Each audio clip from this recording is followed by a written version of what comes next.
app than you do. Oh You yeah. know, listen to my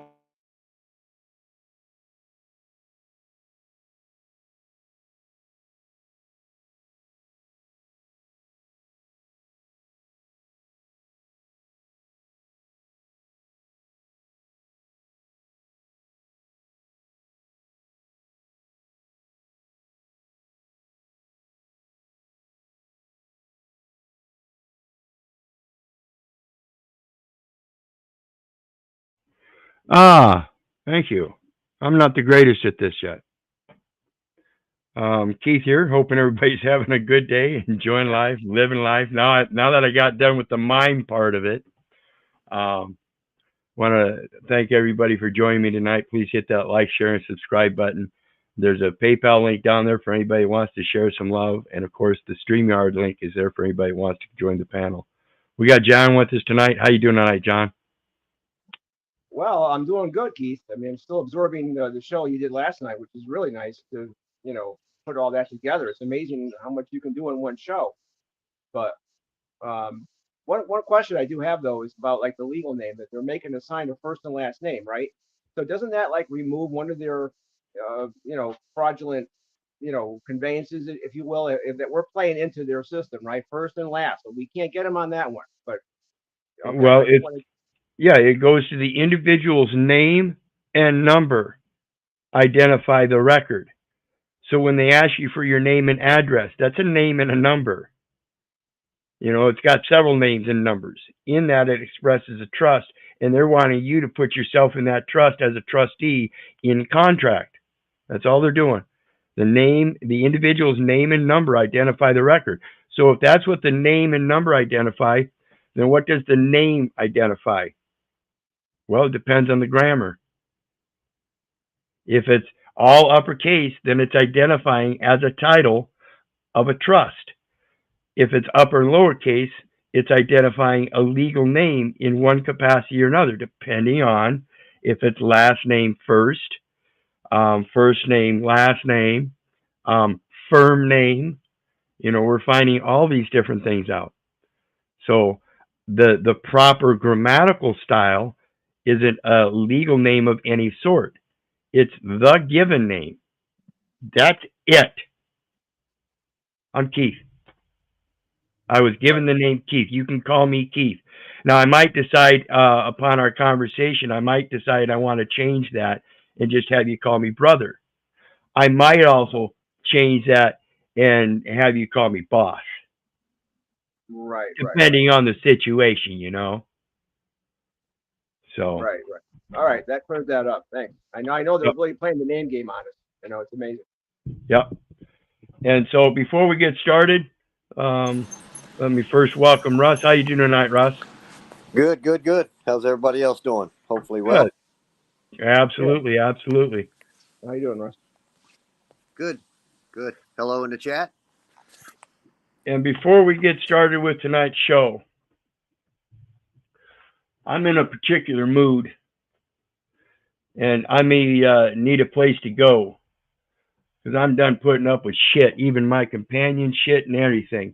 If you're so self-centered that you think I'm doing this just for you, you forget the concept of you give a man a fish, you feed him for a day. I'm not here to give you a fish because it's much easier for me to teach and show by example and reason and logic what this stuff is and how it's supposed to work. And if you think it's all about you and your impatience and your wants and desires that you start making demands on me, you're in the wrong place. This isn't for demand. It isn't for sale.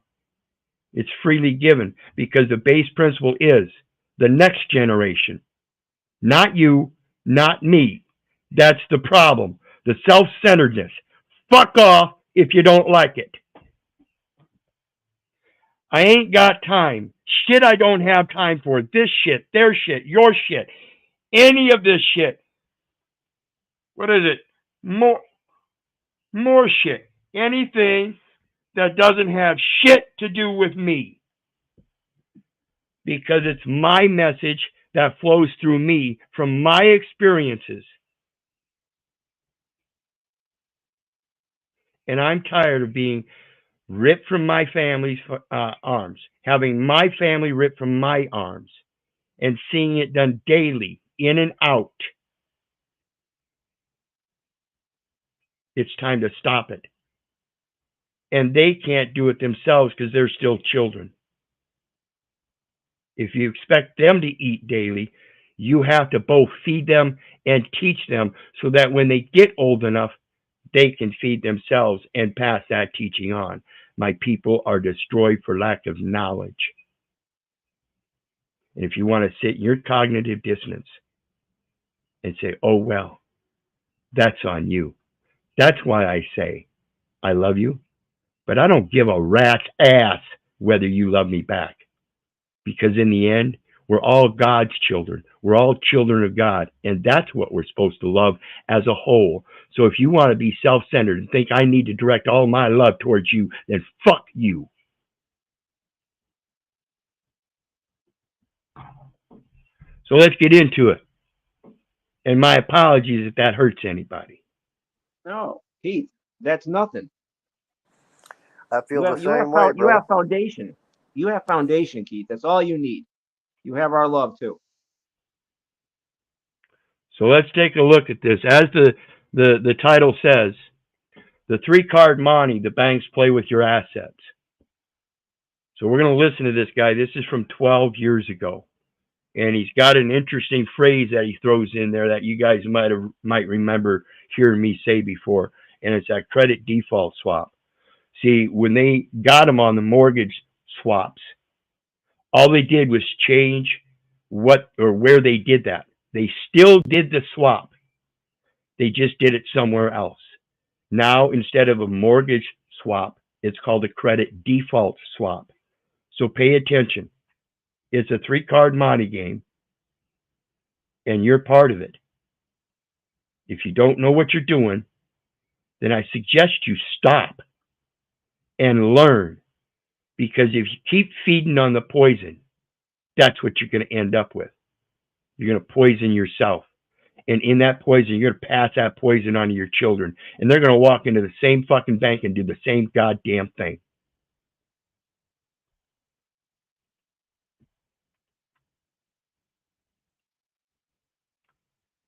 Our knowledge. Let's share our knowledge. Let's share our talent, because without each other, it's a lonely road. No, I couldn't agree more.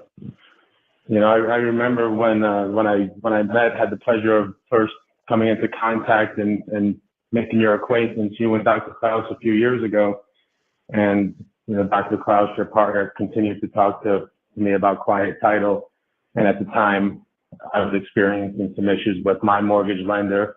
I was also helping. And I want you guys to pay attention to what he says about this quiet title thing and why I've been hounding everybody on contracts. That's your remedy. If you're allowed to create your own remedy, that means you're allowed to put your own conditions on things. That means you're allowed to make your own contract, which is the very base principle of a negotiable instrument. Helping clients and picking up properties subject to and helping people from the trustee side of it. And no one had a clue what quiet title is. I didn't know what I was doing. A lot of the attorneys didn't know, but I still just followed your advice. And it's just amazing to see where you've gone with this knowledge and the fact that now you're doing trainings and teaching attorneys around the country about this stuff. And it's really relatively new, I guess, even from a legal perspective, or at least with foreclosures. So I don't know if you want to maybe, as we just start off slowly getting into it, while a few more people join, I don't know if you want to jump in a little bit and talk about how you got into quiet title. Right, here's what we'll do, okay? Because I welcome this opportunity to chat with everybody, and thank you for taking time out of your evening and giving the old man your ear. Here's really what has transpired. You know, if you look back when you bought a home, you went to the bank and you filled out some paperwork. And one of the pieces of paper that you signed was your mortgage.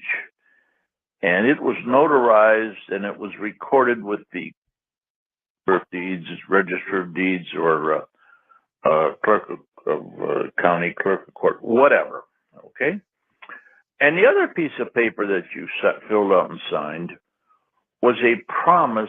And let's say you borrowed $400,000. Well, you signed a piece of paper where you promised to pay that man across the table or his representative $400,000 over a period of 30 years or 20 years or whatever the term was. But you signed that piece of paper and it was not notarized. But it was like signing a blank check. But it was a promise to pay, which made it a negotiable instrument. Now, when you... And I just want to make a point here. If you're still down there, Travis, you know, as we were speaking about over there in Jack's chat, this would be a great opportunity for Jack to come over and join this panel. See, it's not just Paul and Tommy and all those other heathens that want to run their mouths about me. I ain't got time for that shit. I got time for people that have a need to learn this stuff, but even they refuse it. It's pathetic. Go ahead. Look at the positive in it all. If they're talking about you, they're leaving somebody else alone. Bitch, if they're talking about me, they're a motherfucking fan. Exactly. When you signed that paper, you thought that the bank was going to give you $400,000. That's what you thought. Well, when you signed that piece of paper, what did they give you? They didn't give you anything yet.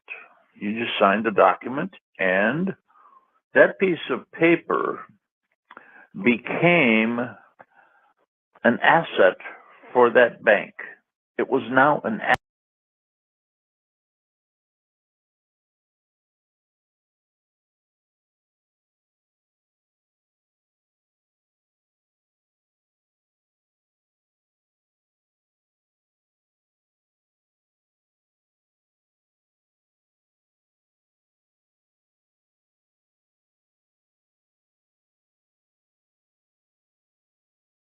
Asset that they owned.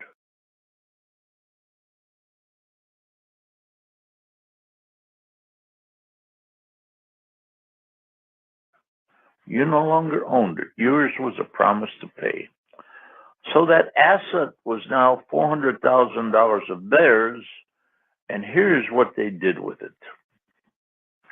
They didn't give you any money yet, but they took that asset and they created a bond, just like you would bail your nephew out of jail.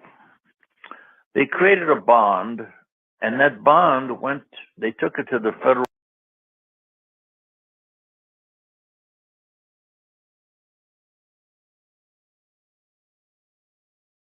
I just want to make a note here, because this is one of those funny aspects, guys. I'm sitting here and I'm watching this counter.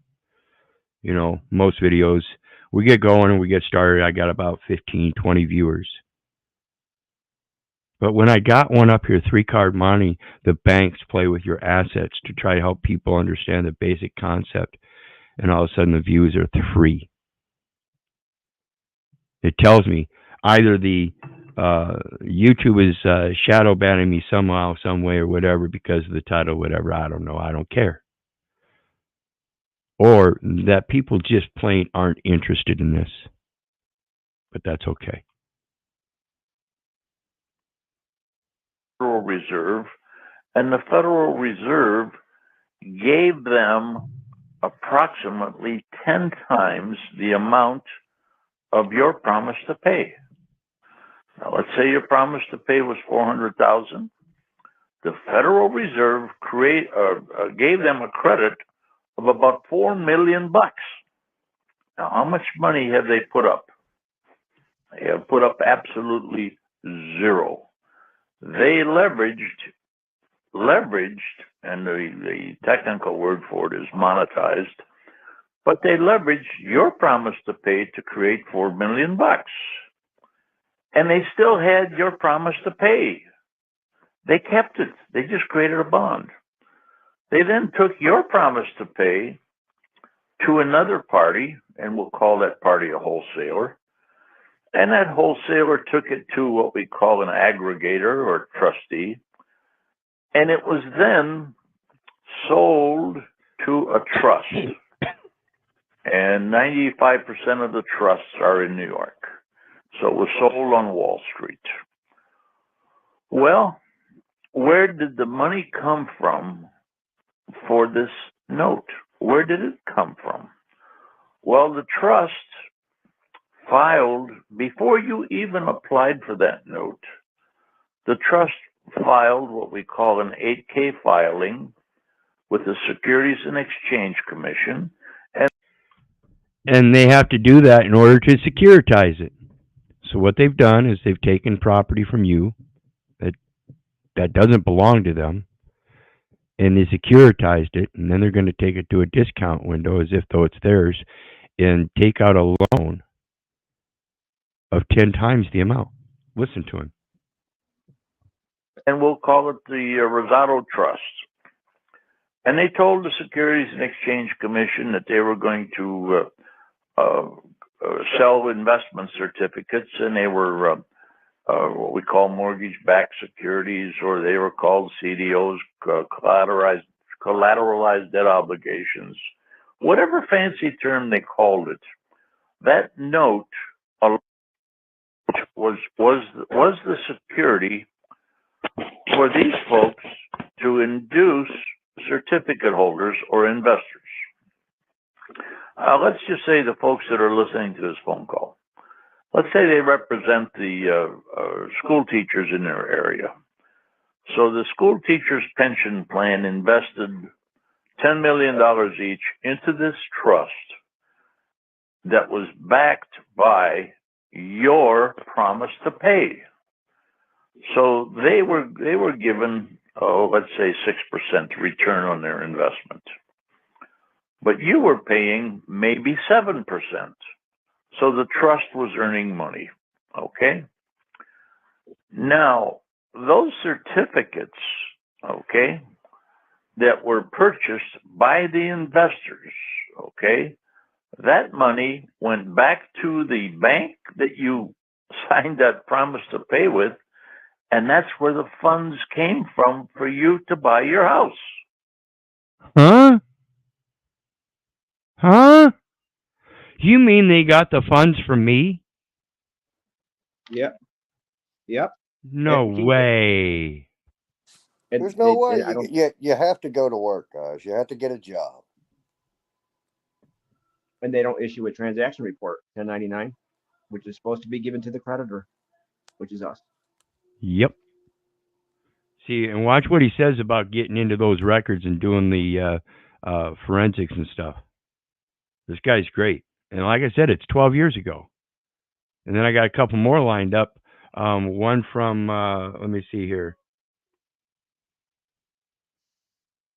Dang it. 9 years ago. And another one from, I think, 8 or 9 years ago. 8 years ago. Yeah, so I've got one from, this one's 12 years ago. I got another one from 9 years ago, another one from 8 years ago. I haven't watched these other two yet. We're just doing this one for tonight. Wow. Listen to this for a minute. That piece of paper that was never notarized traveled all around the world, gathering a lot of money. It created $4 million for the bank in credit on your signature. It also induced a lot of school teachers' pension plans or firefighters' pension plans to invest into that trust. They got an investment certificate, and the funds came backwards to the bank, and the bank then, through the title company, they provided the $400,000 to purchase the house. And I want to remind everybody, it's the fire stations that are like a foundling hospital. You can take your children, if you abandon them, to a firehouse. Not a word said. It is the public education system that is the classification system that determines what people will do when they're growing up. That doesn't sound like free choice to me. That sounds like somebody, and like I said, the hospitals are known as foundling hospitals. You're literally born under a spell of illness. Inpatient hospital treatment beginning the first day. That's the first day you were born. Your mom goes in the first day she gets inpatient hospital treatment under a spell of illness when she's giving birth or bearing labor of a legacy heir. And nobody ever records that part. And that's the problem. All the grammar and the language. You better start learning. Good deal. Very good deal. For who? For the bank. They got $4 million in credit and didn't put up a name. $4 million in credit. Understand the language. They didn't get $4 million in money. They got $4 million in credit. Nickel. Now, the trustee for this trust, he is provided what we call a pooling and services agreement. That's his management book. That's his rules. That's what he has to follow to comply with the SEC rules. That's the pooling and servicing agreement that goes on down at the local courthouse for the court registry investment system. So when they invest in that $350 bond and they put it to the window, guess what? They're taking $3,500 10 times. At minimum. So in that pooling and services agreement, there's a clause in there that says, if you fail to pay your mortgage, they entered into an insurance contract so that if that mortgage wasn't paid, the insurance company would pay it. But the money wouldn't go to you. It would go to the trust. So then we call that a credit default swap. Credit default swap. They went from a mortgage swap to a credit default swap. The insurance company is, listen to this, A.I.G. Now, when you got in trouble and, you lost your job or your overtime or for whatever reason, you tried to contact the bank and you got the runaround. You ended up talking to this person, that person, submit these papers. Oh, we lost them, submit them again. And AIG is American International Group, and that's like a insurance underwriting corporation. And I believe I have to do some follow-up in current research to make sure. But I believe they work with Lloyd's of London, the assayers. All that crap that goes with it. But you were told we can't help you until you're 90 days late. Everybody's heard that. Well, guess what happened on day 91? On day 91, the insurance policy that the trustee entered into with AIG triggered a payoff, and the trust received the full amount of the note, regardless of how much you've paid on your mortgage. They got the full amount of the note. So if the note... So they've already been paid, folks. The payment's already been made. Was insured for $400,000. The trust got $400,000. And the Department of But here's Agriculture the mystery here. Yeah. Yep. Everything is, all the credit system is backed up by the agriculture. Federal Farm Agricultural Credit Act. And I'll explain it as easy as I can. the Federal Reserve allowed the trust to leverage that $400,000 note 30 times. So they created So now it's 30 times. That's 12 million. 30 different levels. There must be sub-trustees, Keith, because I thought the Fed was like trustee over the Treasury, as is. Yeah, these are all trust trustees, not the Federal Reserve System. That's Okay. not a trust. So third party. Right. Now your $400,000 Third party investors. note. Now, they would still have that fiduciary obligation, though, right? Dealing in finances. Not as investors. That's a problem because they're third party. Well, yeah, but that's why they're third party. They're Who's not gonna do- subject. These people should hang. Yeah, they're not subject to the contract though. Right. That's that But- plausible deniability. Hey, I didn't know anything about those internal contracts. I was a third party investor. Yeah, but what about that obligation as a man?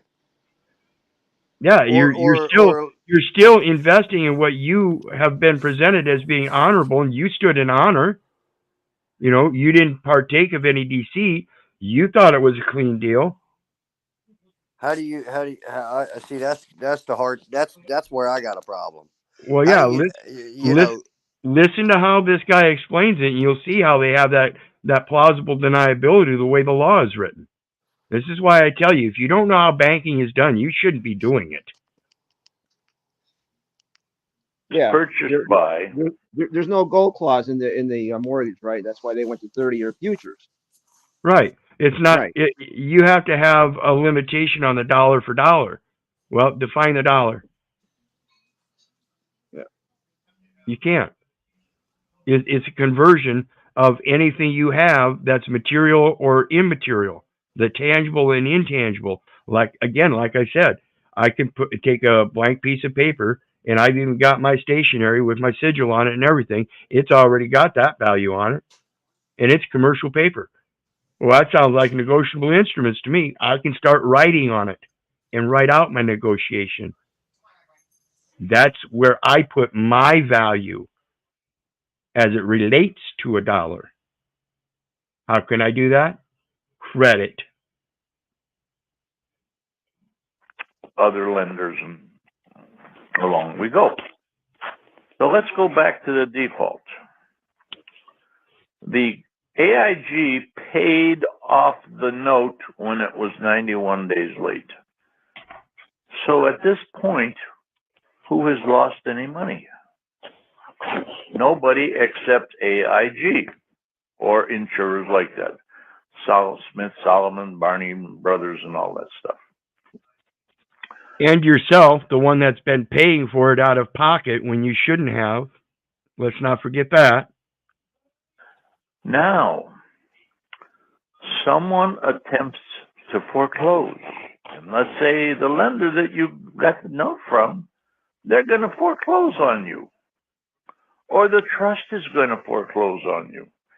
Or let's say it's Wells Fargo acting as trustee for Bear Stearns Trust.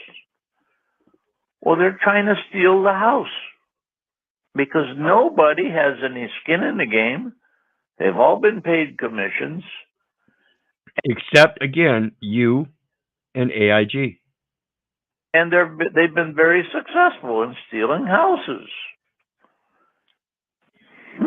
What happened here? Well, I sat in the Fort Myers courtroom many times, and I watched average folks, lose their house in 5 minutes because they didn't have I an remember idea watching what this. to do, didn't know where to go for an answer, and didn't have any money. Now, You've already seen this one? Quite a while back, I believe. Is this where these judges are sitting there and that's all they do is these? And they're retirees and everything else? No, this is, I don't think so. He goes on about how, and explains how this whole mortgage fraud happens. It's just him and this other guy. in this foreclosure arena, So I'll call it a football field. In this field of litigation, the only players are the consumers who have enough money to pay an attorney. And what is he doing? He's delaying the time so that you maybe save a couple of months of rent or mortgage payments.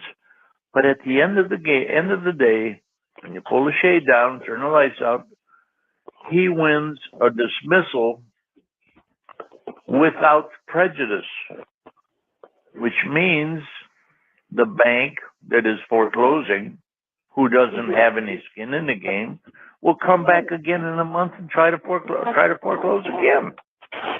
So what is quiet title? Here's what I did. Pay attention, folks. What is quiet title?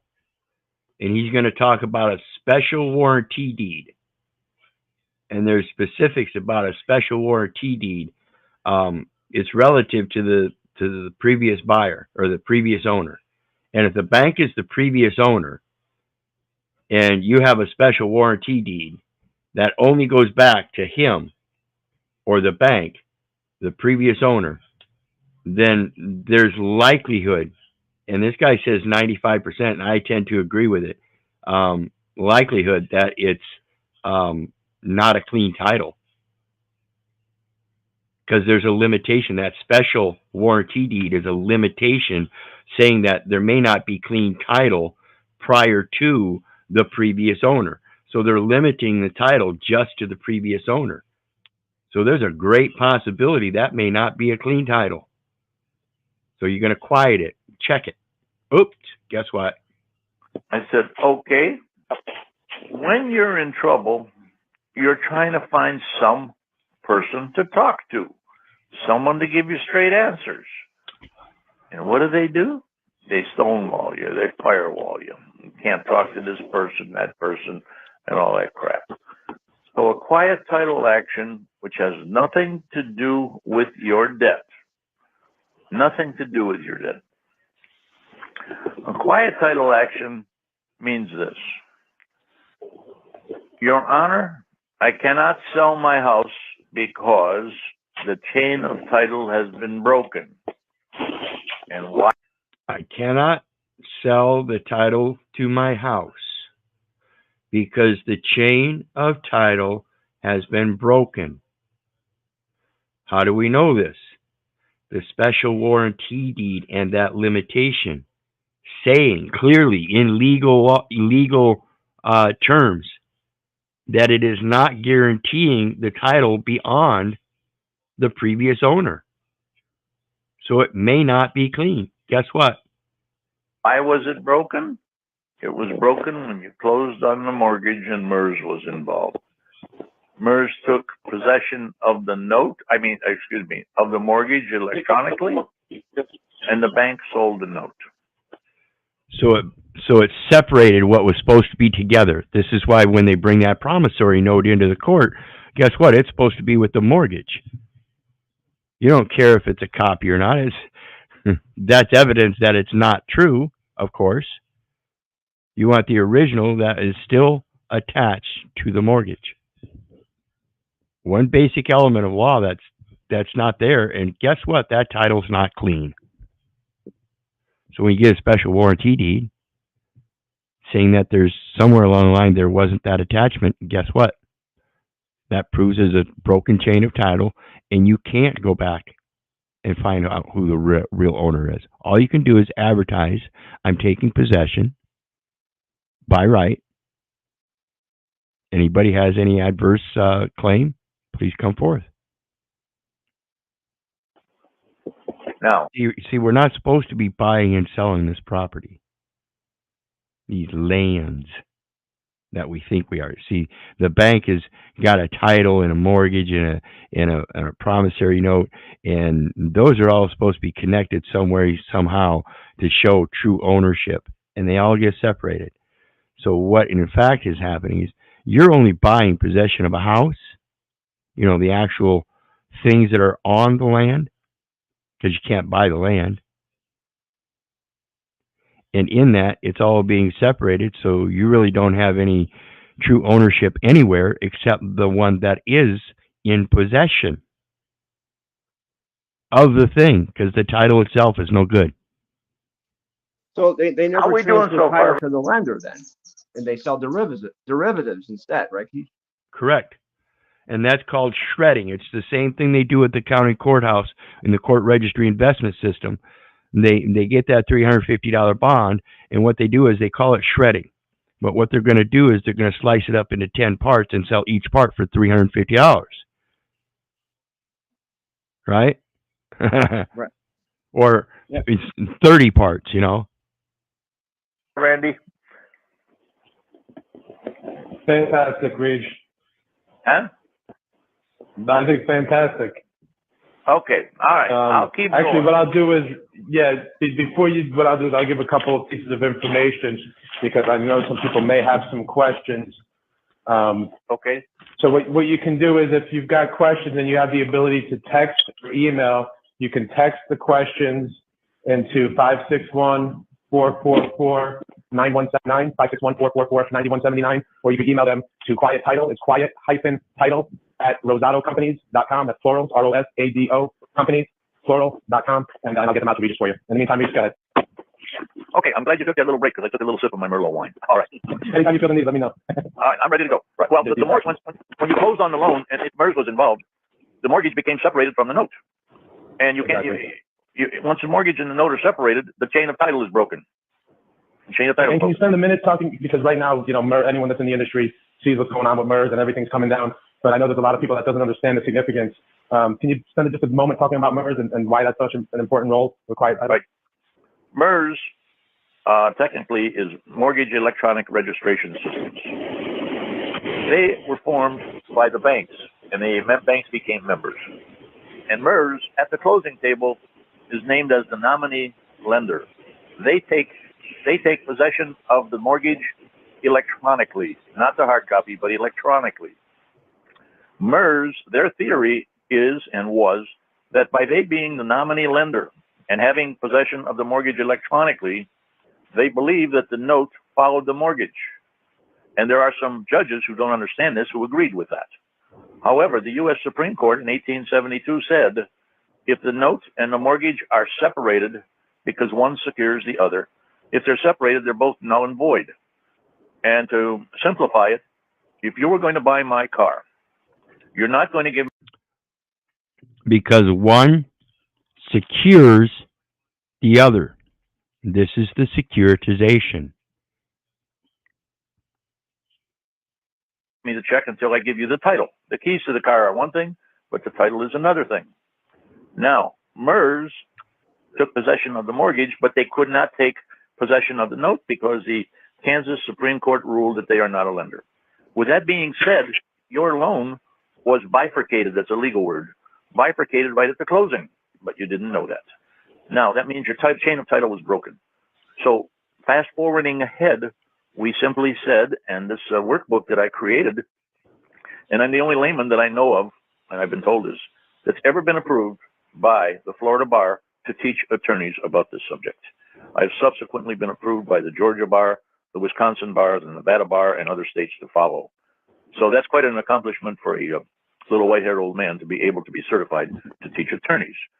So now, when we have the basis for a quiet title action, we simply say to the court, Your Honor, the chain of title is broken. I cannot sell my house.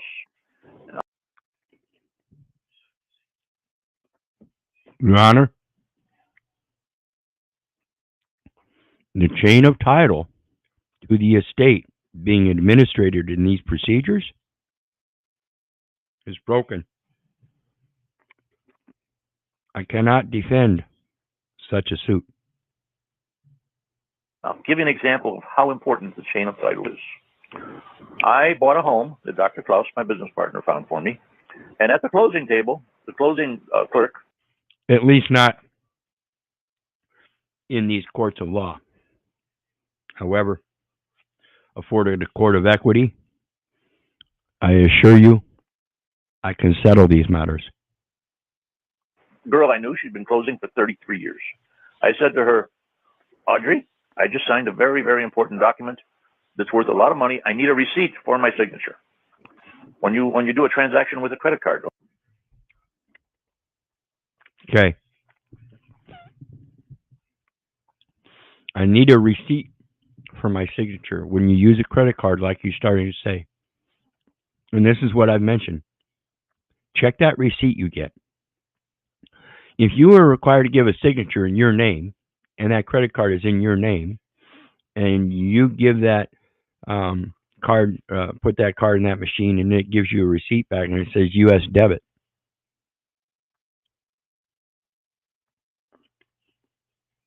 Whose name is that in? Would that be the spoliated owner? So you hand it back, you surrender it to the spoliated owner, so he can obtain indemnification. Don't you get a receipt? Absolutely. When you spend money, don't you get a receipt? Absolutely. I was just spending a lot of money and I asked for a receipt, and she said, we can't do that. What they gave me for a receipt was a special warranty deed. That means the bank who said they owned the home was guaranteeing me a clean title only from the time that they owned the home until the time I bought it. So they're saying they couldn't guarantee a clean title before them. Understand, reading between the lines there, folks.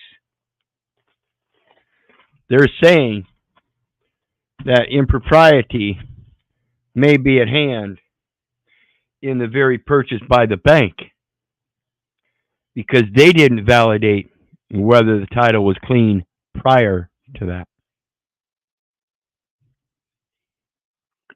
Saying that they are willing to make underhanded dealings, pretty much saying they're willing to steal houses from people. Well, here in Cape Coral, we recently had, well, not recently, back in July, a headline story where an attorney and a real estate broker paid a bank $158,000 cash, and the bank did not own the home. And the attorney accepted a special warranty deed. Well, today, if you're buying an REO or a foreclosure home, I can solid guarantee you, you cannot get title insurance. So with that, welcome, Hadassah. How you doing tonight?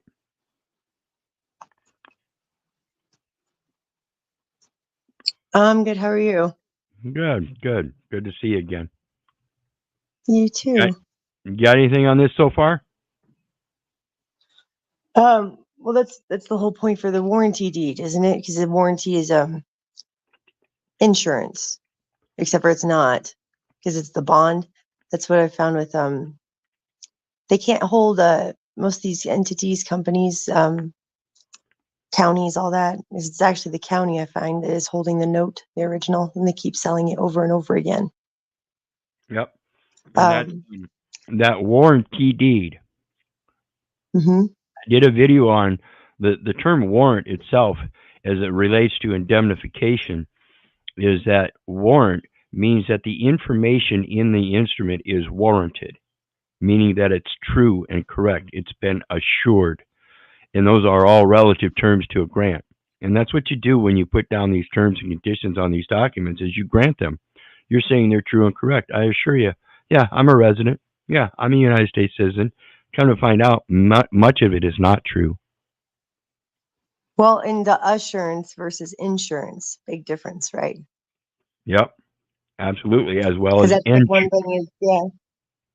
Right, They get paid by warrant. Yeah. As well as insure. Everything comes in a trinity, folks. Assure, insure, and ensure.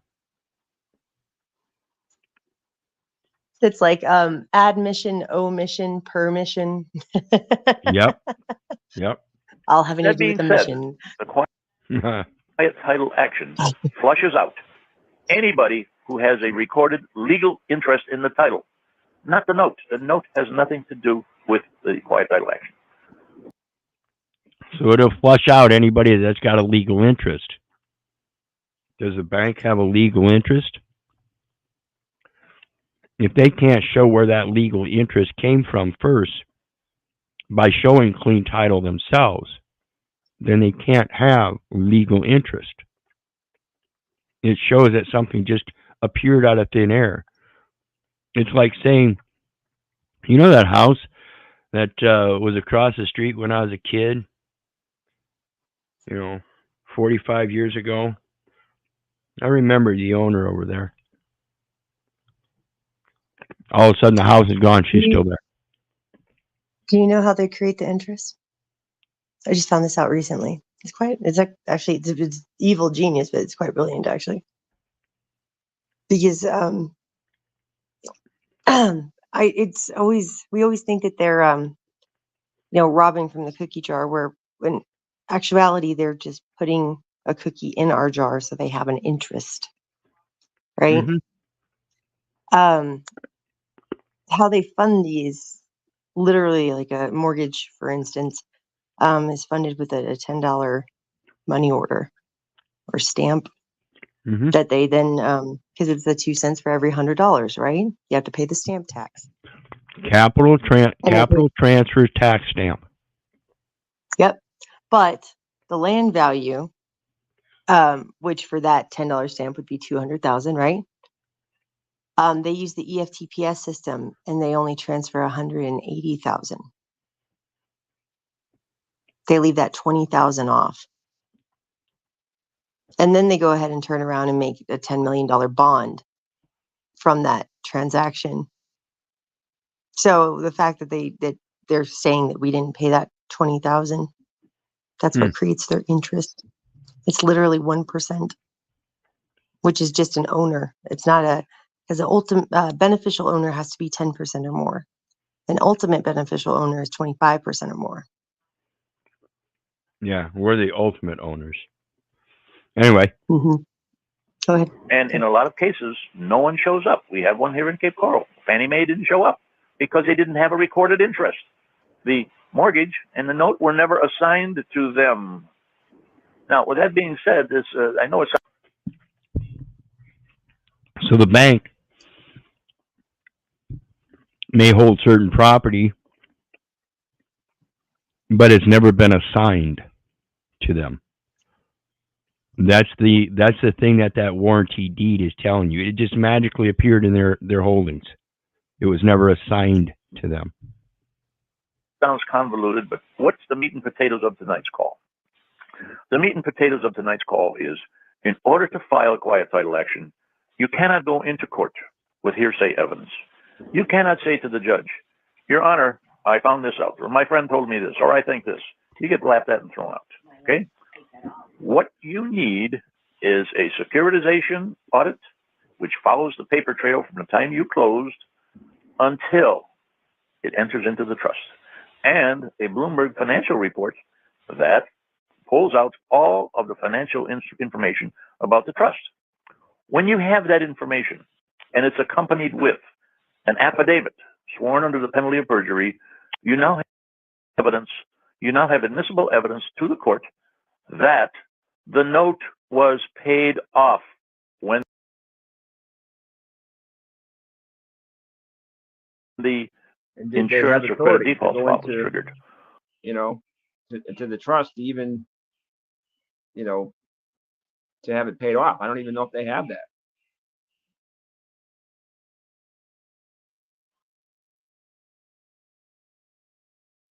Or authority to use the cap's name. I mean,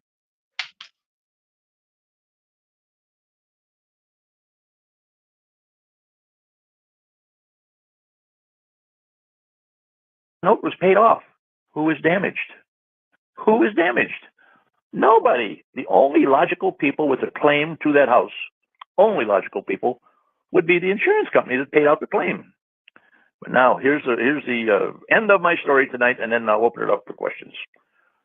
If you have your vehicle insured by, let's say, Geico, and you total it, Geico will write you a check for the value of the vehicle, but who owns the salvage rights? Think about that for a minute, right?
your question down. Think about it. The salvage rights are owned by Geico. They then part it out or salvage, sell it, whatever, so they can minimize their losses. Well, in the foreclosure arena, the insurance company is Geico, and if they paid off the certificate holders, then they would have a claim to the house. Logical. Except they insured unsecured notes.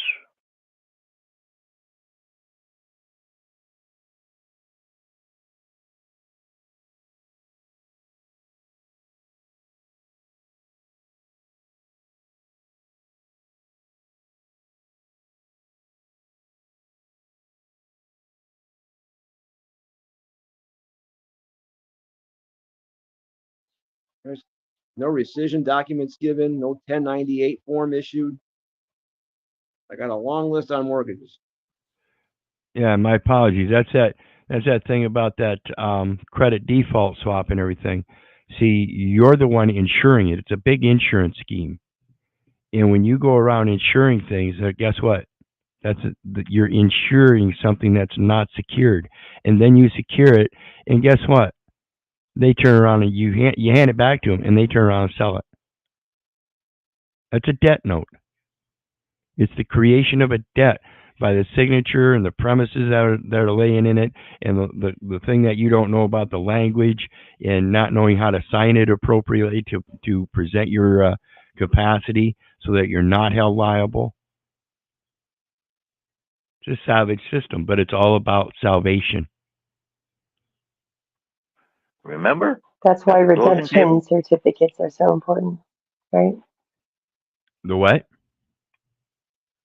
Redemption certificates. Yep, and that's what we're talking about. Indemnification is the same thing as redemption. I'll pull something up here and see if we can take a look at it when we're done, but it's interesting how these words play together. MERS became the nominee lender. It separated the note from the mortgage. The U.S. Supreme Court says that they're separated. They're both null and void. Well, Geico insured unsecured notes because the notes that were not accompanied by the mortgage or vice versa. Therefore, they had no claim on the wreck or the house. Whew. Now. So essentially they're double dipping or more. They're double dipping and triple dipping even. Absolutely. See, you're actually the one that's got the claim on the property. That's why I say when it comes to that salvation, you're the one that's actually got the claim on the property as the intended beneficiary, however you want to put that. And then in that, you have the ability to settle the matters. That's the salvation process. That's the redemption.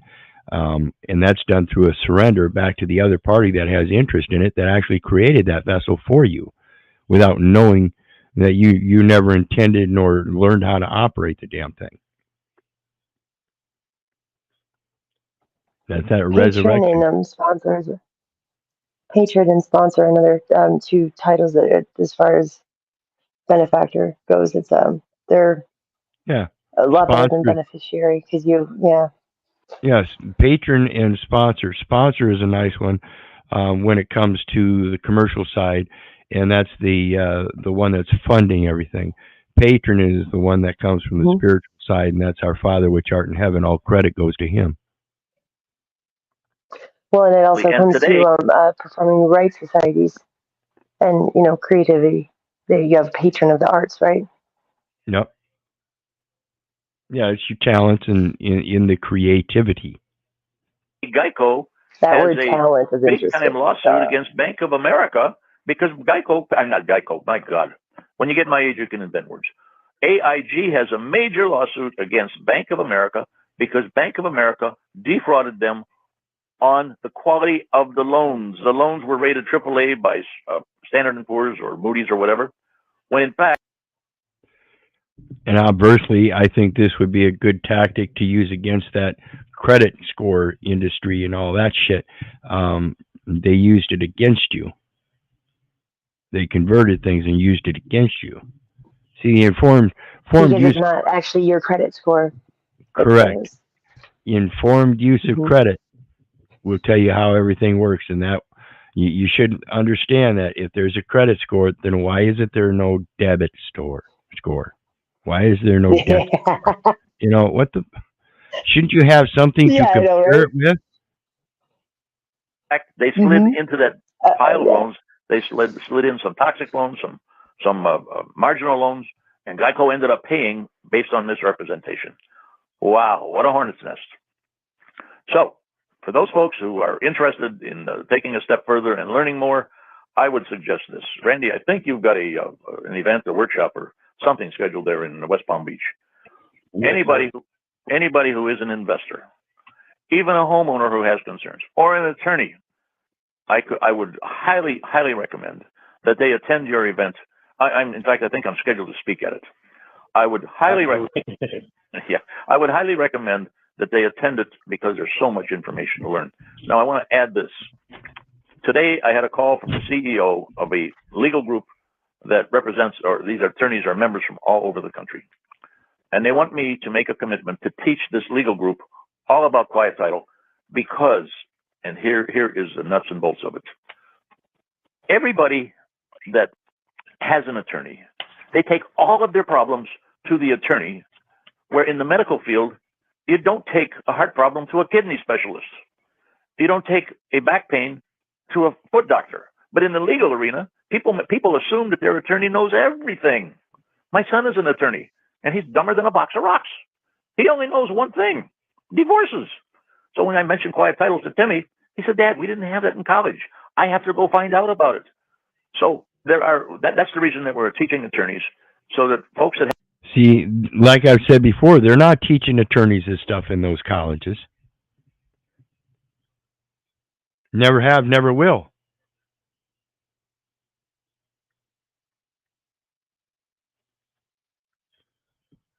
They You teach start learning. procedure, not law.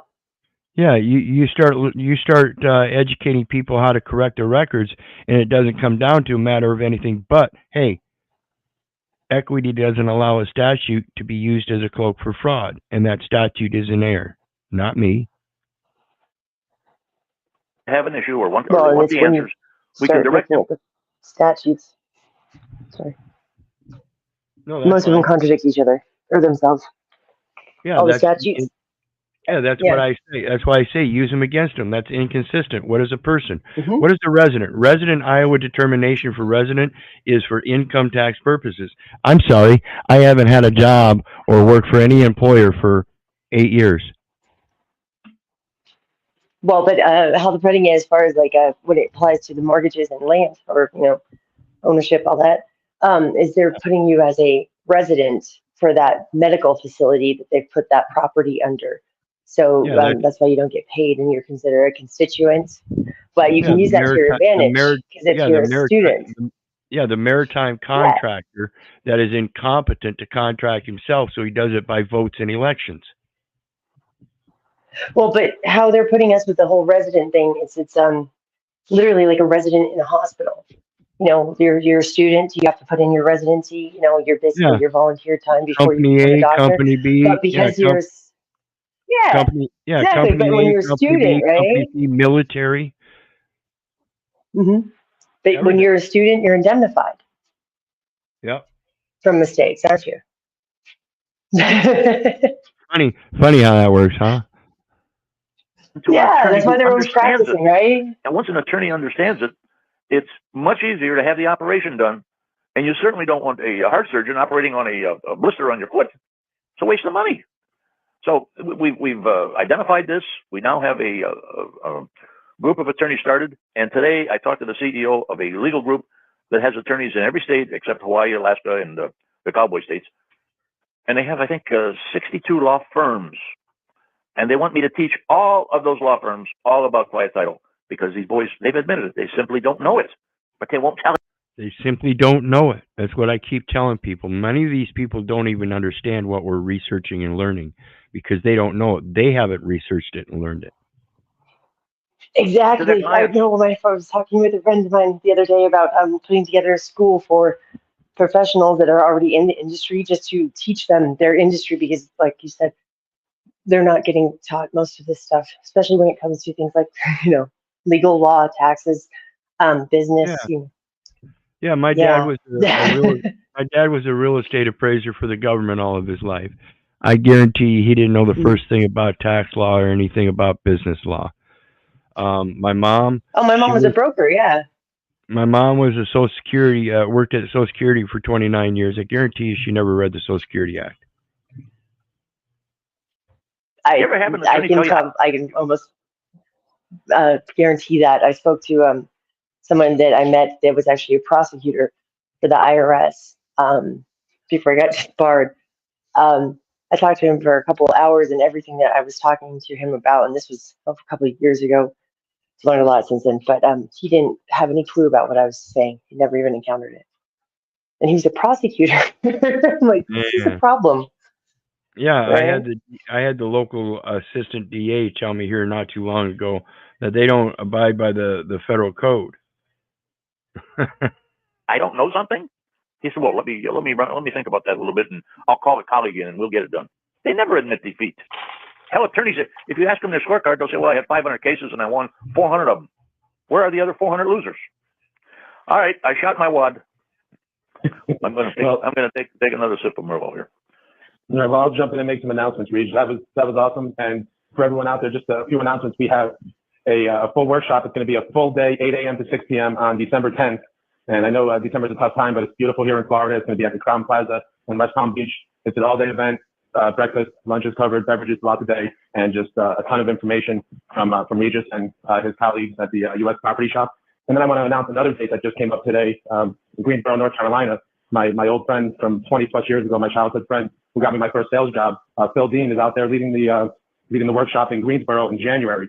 So if December doesn't work for you, we've got January 21st at the Comfort Suite. If you need information on that event, you can contact Phil directly. Phil Dean's number is 336-882-6666. And for details on the event in West Palm Beach, you can contact me, Randy Rosado. It's 561-444-9179. And Rita, just some last thoughts.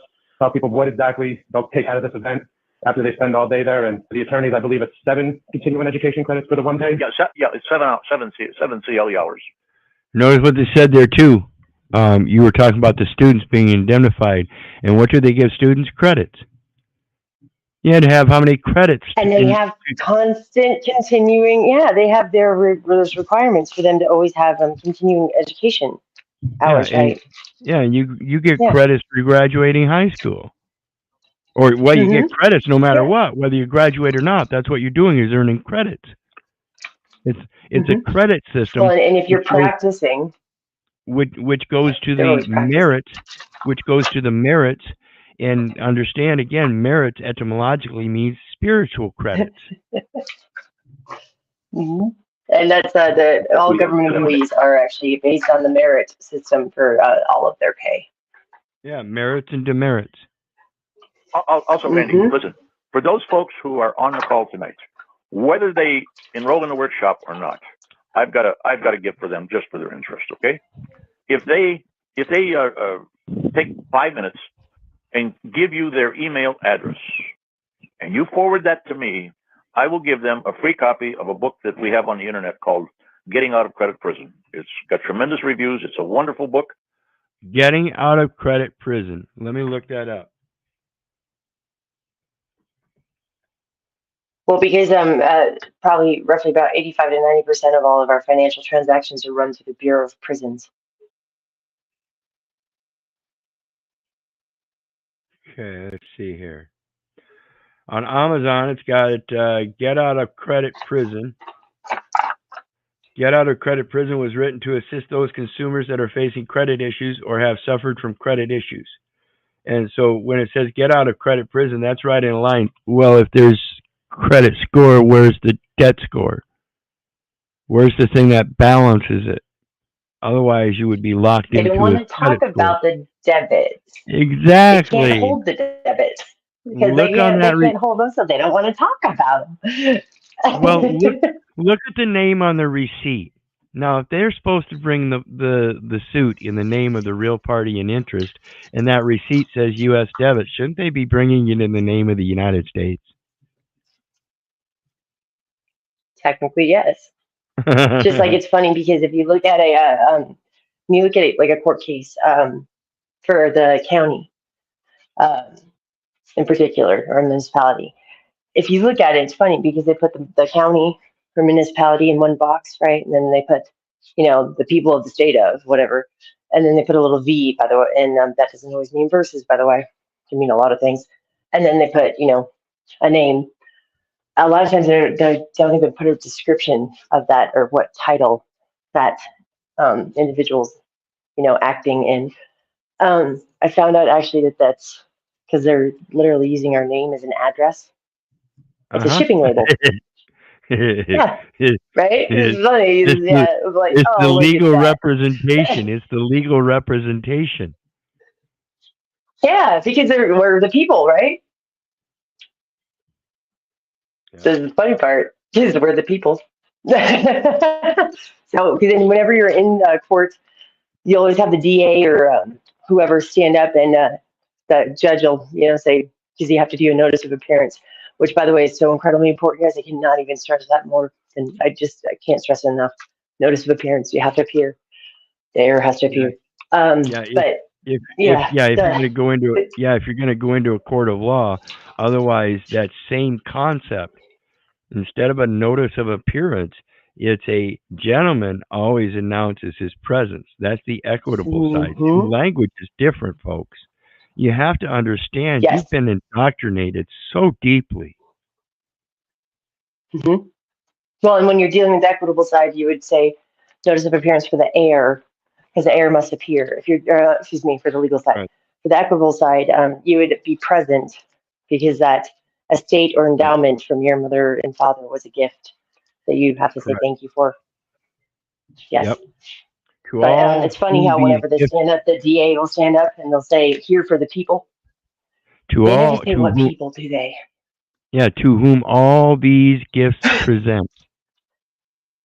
Right. I'll give them as. So have you ever? my gift I'm for you curious. for them. Have you ever heard the DA specify, like, here for the people? Because they always stand up, and I always hear them saying, "Here for the people," but they never specify what people. Yeah, the Commonwealth. That's what they're talking about. It's Commonwealth. That's the only. Does anybody ever call them on that? Oh yeah. Yeah, Okay, I'm just curious. There's a site called freedomfromgovernment.org. You can go check that out. Okay. It's the new site from Lawful Living. Lawful Living has been shut down and moved to Freedom from Government, and it's still run by Malika. She bought Freedom from Government and just decided to incorporate it all into one site. And seems they have a pretty good setup. So it's changing, but incorporating all of Malika's stuff. And there's some success stories in there, folks. You should go check them out. Well, I know if you call them, if you do a business search for the people of the state of whatever, whatever state you're in, and your department or your Secretary of State, to see if it's a registered business, and it's not. And sometimes it is. Like here, some people have actually claimed it. Yeah. Yeah, that's one of my main arguments now. Is I was never actually permitted to do business in the state of Iowa, because, as my understanding, I have to take an oath of office as a matter of residency, where no person shall reside within the zone except federal, state, or municipal officers or agents whose resident presence is deemed necessary by the board, meaning I have to have some kind of contract in this public service, which is public trust. I don't see it. It's not there. And you have to be warranted in order to do so, right? Yep. Royal Warrant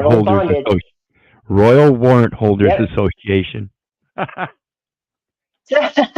Oh, we'll get this. Equity. You do have a question. I actually found that on the Actors Guild. It's a Actors Equity Association. Yep. Which is called DBA's Equity. That's why I've got the number of channels I've got on YouTube. I'm constructing it as my own authors guild. Oh, are you? It's like syndicating, right? Yep.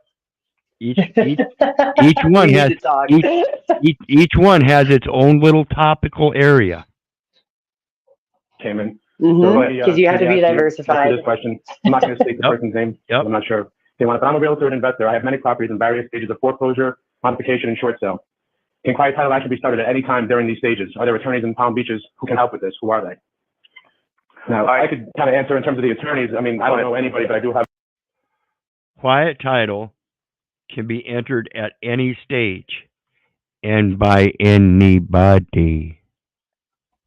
And an intra-family transfer can be done at any stage and by anybody, and does not have to actually be recorded or on the record. Correct. That's that living will where the execution of the testator's estate is managed appropriately in private, not in probate, because the living will is Yes. recognized. Yes, People from the and you workshop, so don't you want can to go to contact probate me. because there's settlement company. Settlement Yeah. corporations, that's what probate and all the courts are. They can take 49% to begin with and 98 to 99% in totality, legally and lawfully. Yeah. Sadly. Amazing. This individual can contact me and I'll get right here that I will reply with some information. But we just explain what to do for people like this, where they're in different stages of the foreclosure. I know I've been there, so I can speak from personal experience, but obviously you've explained tonight why modifications aren't happening and short sales aren't happening by the bank. So Here's the best analogy. The foreclosure defense is like treading water. Pay attention, folks. Notice he just said treading water. That's kind of like walking on water, right? When you're treading water, it's not quite swimming. It's more like walking. Yeah, it's walking on water. Understand how you walk on water is by knowing how the contracts are, so you can negotiate them. You need an attorney, or if you feel competent yourself, pro se, to tread water. That's delay, object, delay, production of documents, whatever it takes to extend the action in a foreclosure lawsuit. Okay, so that you do not have a sale. Now, I'm not saying if there has already been a sale of a foreclosed property, that can also be attacked. But it's much easier if you can delay that game. That's the game of litigation. In the meantime, you get your audits, and this is where Dr. Klaus comes in. Here's what you do, and I did this with Regions Bank. This is the part you need to pay attention to. An audit is basically a contract, so pay attention. I walked into the bank, and I said, it's also called an abatement, by the way. Yes. I've done that on the face of envelopes by myself. I audited it myself. If you don't know what an audit is, it's a correction. And if you remember English class, when the teacher took an essay from you and corrected it, she did an audit on it. She found the error. Red pen. The bank has dirty diapers and they really smell. Well, he's in conference. I said, there's no problem. I'll just drop the diapers right here. In less than 30 seconds, he comes out of his office and he said, I overheard the conversation. What's the problem? I said, you got dirty diapers. There's fraud in these loans. Now, what do you want to do? Do you want to litigate or you want to negotiate? And so he called his legal department and I said, here's the proof. Litigate or negotiate. Okay, one is an argument. One is a negotiation to come to terms of agreement. Meeting of the minds. Yep. Compromise. You people have already been paid. What do you want to do? Compromise is actually compromise. It's with promise. And it stopped all the activity in court because and everyone gets a prize, right? And that's the value of securitization audit in the Bloomberg Financial Report. So if I were a real estate everybody gets a ribbon. We're all cupcakes. Investor. Well, everything's a lottery, right? On any modification because you're dealing with someone who doesn't own the note. Remember earlier in the conversation, a lawyer here in Cape Coral and a real estate broker, they were partners. They paid the bank $156,000. And Randy, I think you saw the article. And the bank didn't own it. So if I'm an investor, how the hell? And the one that originally drew it up and made it up and signed it doesn't own it either because it was sold. So who owns it? How do I know who owns it? Well, and that's the other thing. I've been having people vet these people that they've been dealing with it. Like as far as like the actual real estate agent or the bank or the finance officer that they dealt with originally, all that kind of stuff. What we're finding is it's not even actually the bank. It's these individuals that are going back and they're saying that they're representing something or someone or something, and they're acting in that name, right? And most of the time, they're not even employed by that company. Yeah.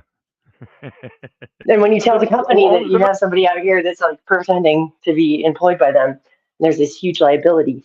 They are going and cleaning house themselves. It's quite effective. Yeah, and those are the ones that are playing the real con game. They're the ones that are playing that credit default swap on the backside there.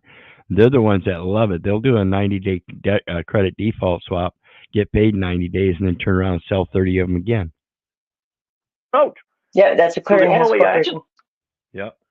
Find out who owns the note so I can sit across the table and cut a deal is to flush them out of the woodwork. And how do you flush them out? You sue them. Wow. This old man's got a lot of enthusiasm.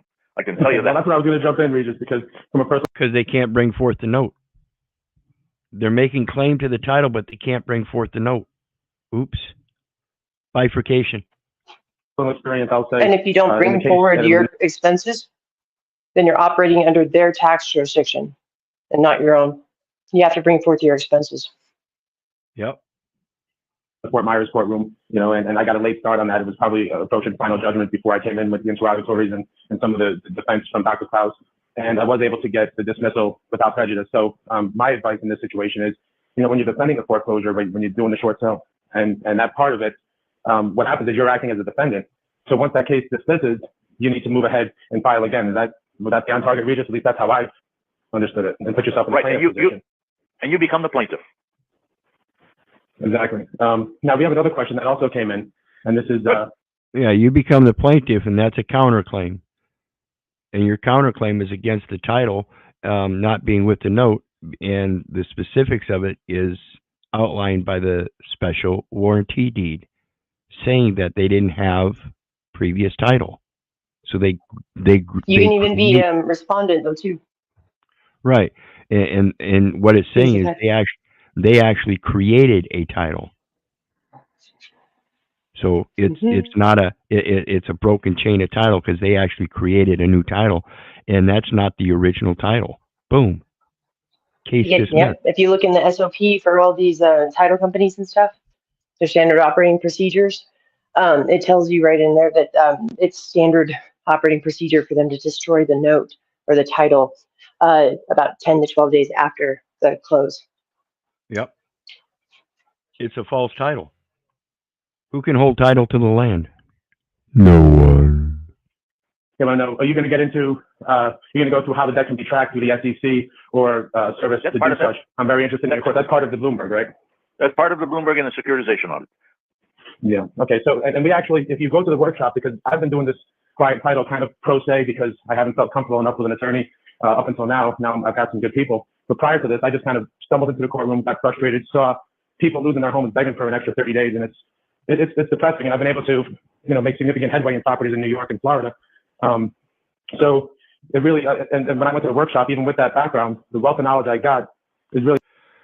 And when we're talking about those securitizations, that goes to that indemnification and the private placement rather than the IPO, the initial public offering.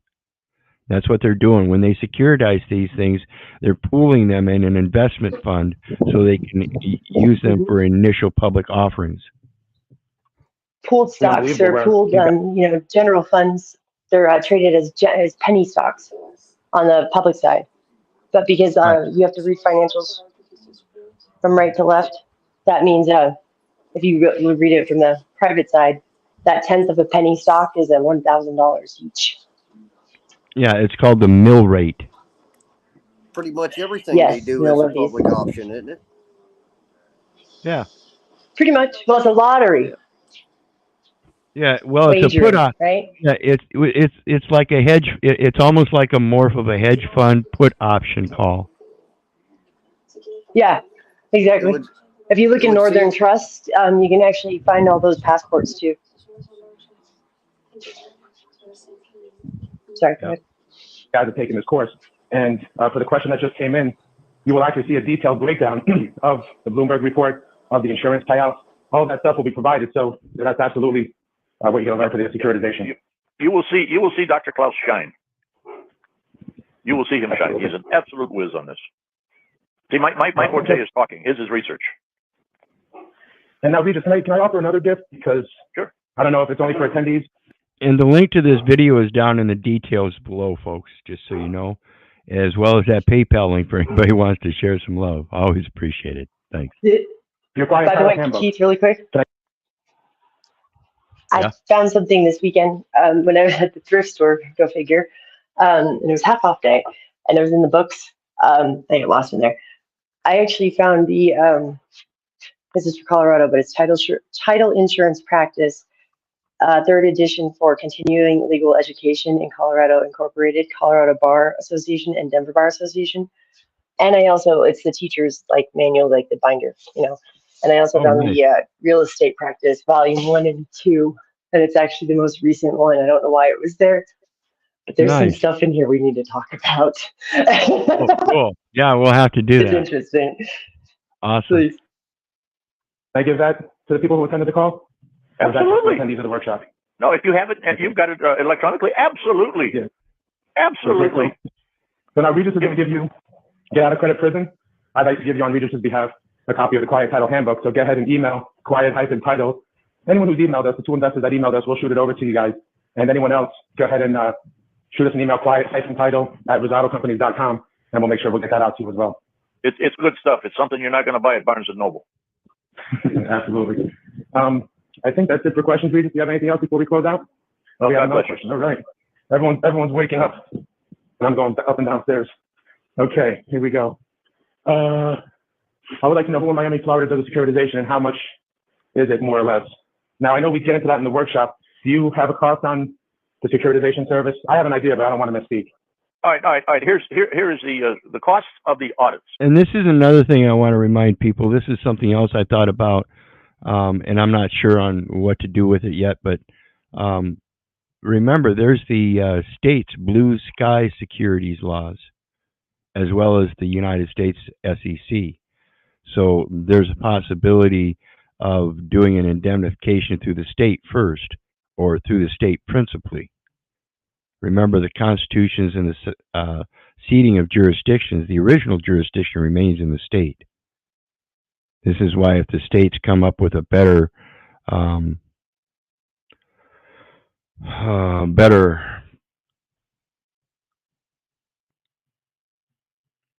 assurance and enforcement of a constitutional element at the state level, it can be easily incorporated into the federal constitution. It's a quid pro quo You can also, contract setup. You know, it's an insurance on both sides. That's why they both have a United States Constitution, and each state has a constitution. Those are equal considerations. once the military side, it's supposed to be the assurance part of that, but they blocked our access to a lot of that. But it's one reason why IRS is actually not Internal Revenue Service. That's different. IRS is set up as a kind of like an umbrella corporation that everybody can act through, under, by, whatever, because you can utilize that entity, you know, to leverage or do things like abatements or audits. Right, or audit. like determinations. Yep. Audits are best. So Audits are the best because the audit will turn around and show that all those taxes you paid into the system are due back to you. They weren't just. You know what? I even found a very, very good one where if you can, if you know who you are and you can own up to the fact that we've made mistakes and and you can admit that, then you can literally fill out these forms there for all different kinds of taxes, like local government taxes, fringe benefits, all that. And you can, it's for public employers, because we employ the public, right, with taxes. And you can literally say that, you know, I haven't been keeping track or have been doing a very good job, you know, employing the public. I need help. Can you help me audit this, please? Yep. Absolutely. The IRS is your friend, folks. Okay. I believe it's $1,260. That's combined. Now, I can pass this on. You could go online because they sell software to do securitization audits, the same as they did sell software to do forensic audits. However, you can get a securitization. You can do the same thing for anything almost. You get those purchases. They have asked for it. Yeah, you. Sorry. receipt that you get from your local grocery store is one of those signs that something's been securitized in the name of the United States, but it was securitized as a debit. So the claim there is that the indemnification should go to the United States, and you're the one granting it. Because the receipt is the All credit, done by, which is the empty note, right? Yep. It wasn't valid to begin with. Joe and Janie up in Idaho, okay? What the audit must have is an affidavit with it, a sworn affidavit that becomes admissible evidence in court.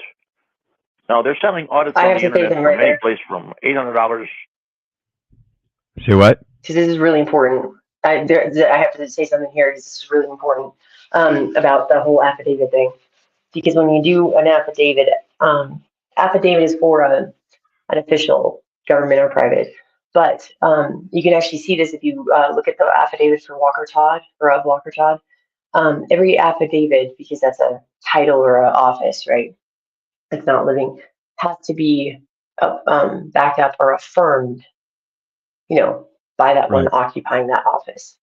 The living Right. have to, affirm what the dead is saying, right? Right. So you need to have that affirmation backing up that affidavit, or you can just take the exemption on, because there's one I found in most states for just doing an affirmation, especially if you're like friends of the library and stuff like that.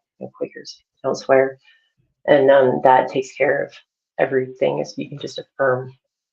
It's an assurance. You're assuring. It's your word is your bond, right? Right. And that's the grant. Grant means to assure, affirm. You're coming forth recognizing that you are the one granting the information and that is true and correct. You affirm it to be absolute.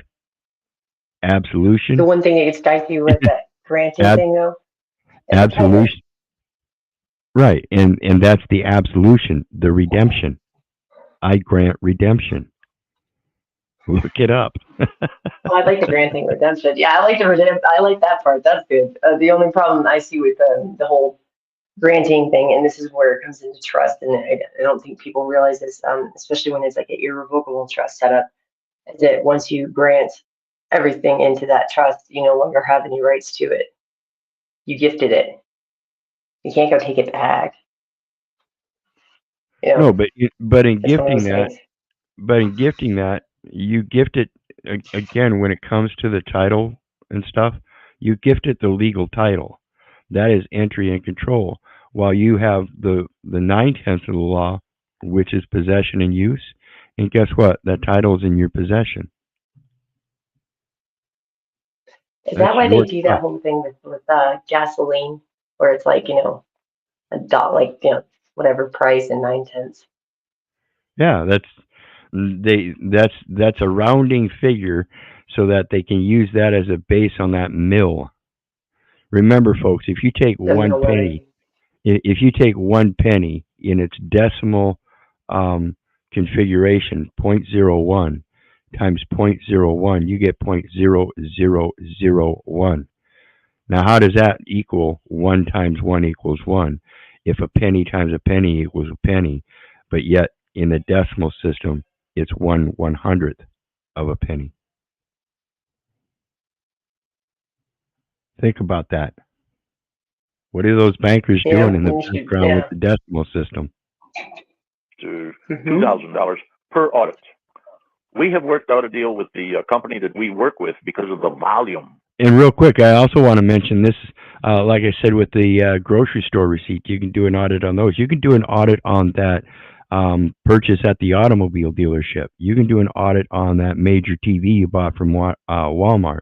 Those are all securitized, and you received a receipt, which may serve the spoliated owner indemnification. We have a large volume. There's actually an app I found. It's called Safety Culture, because I was looking for auditing stuff, that everyone could use, because sometimes people get really overwhelmed by thinking about doing an audit. And the Safety Culture thing is actually really easy to use. They have like little tutorials and everything, but what I also found is they have a whole bunch of templates in there as well. And a lot of these companies have their templates in there. for auditing their own, stores and everything. The audits are already in there. Their audits for their own thing. They have a lot of stuff hidden in there. You should check it out. Yeah. Oh yeah. And it's free. When we look at the history of the way corporations are supposed to keep records and stuff, not always when they have an issue with the tax and violation of laws are they put under.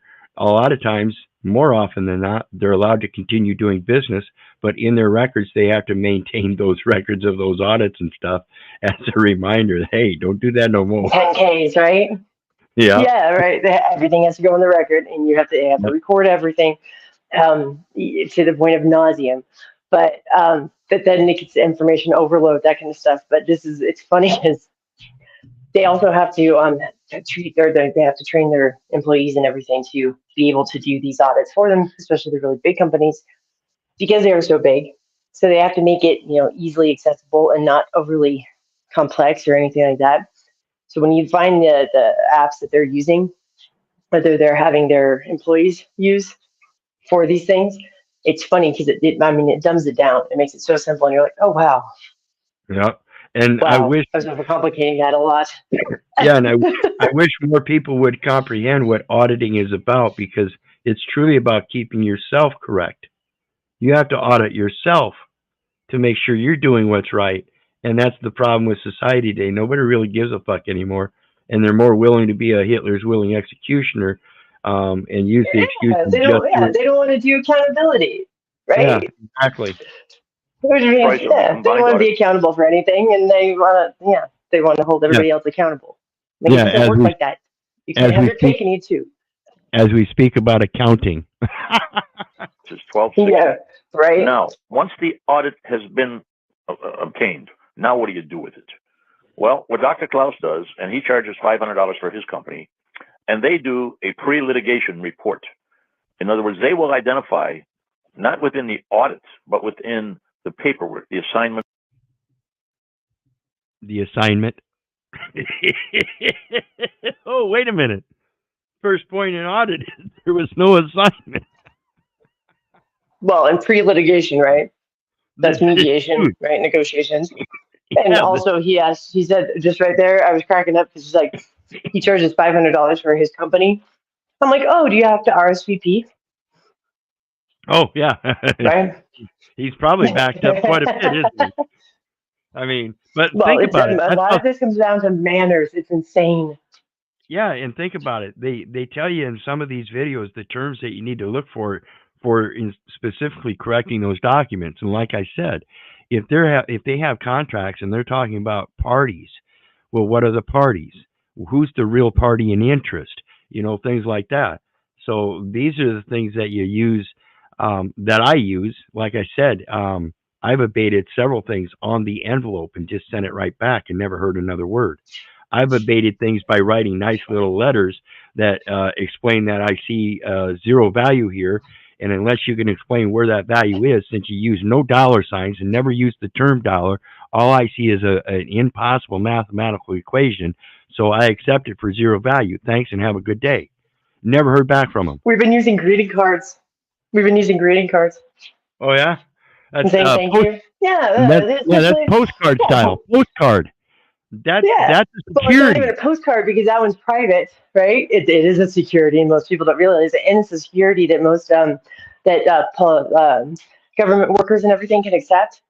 That's under OMB and all that. They can actually accept it. And it's funny because I've had quite a few people who have like a notice of foreclosure or notice of somebody bought that note, especially when the new lender comes back and says, we bought the note, blah blah blah. And now we have that.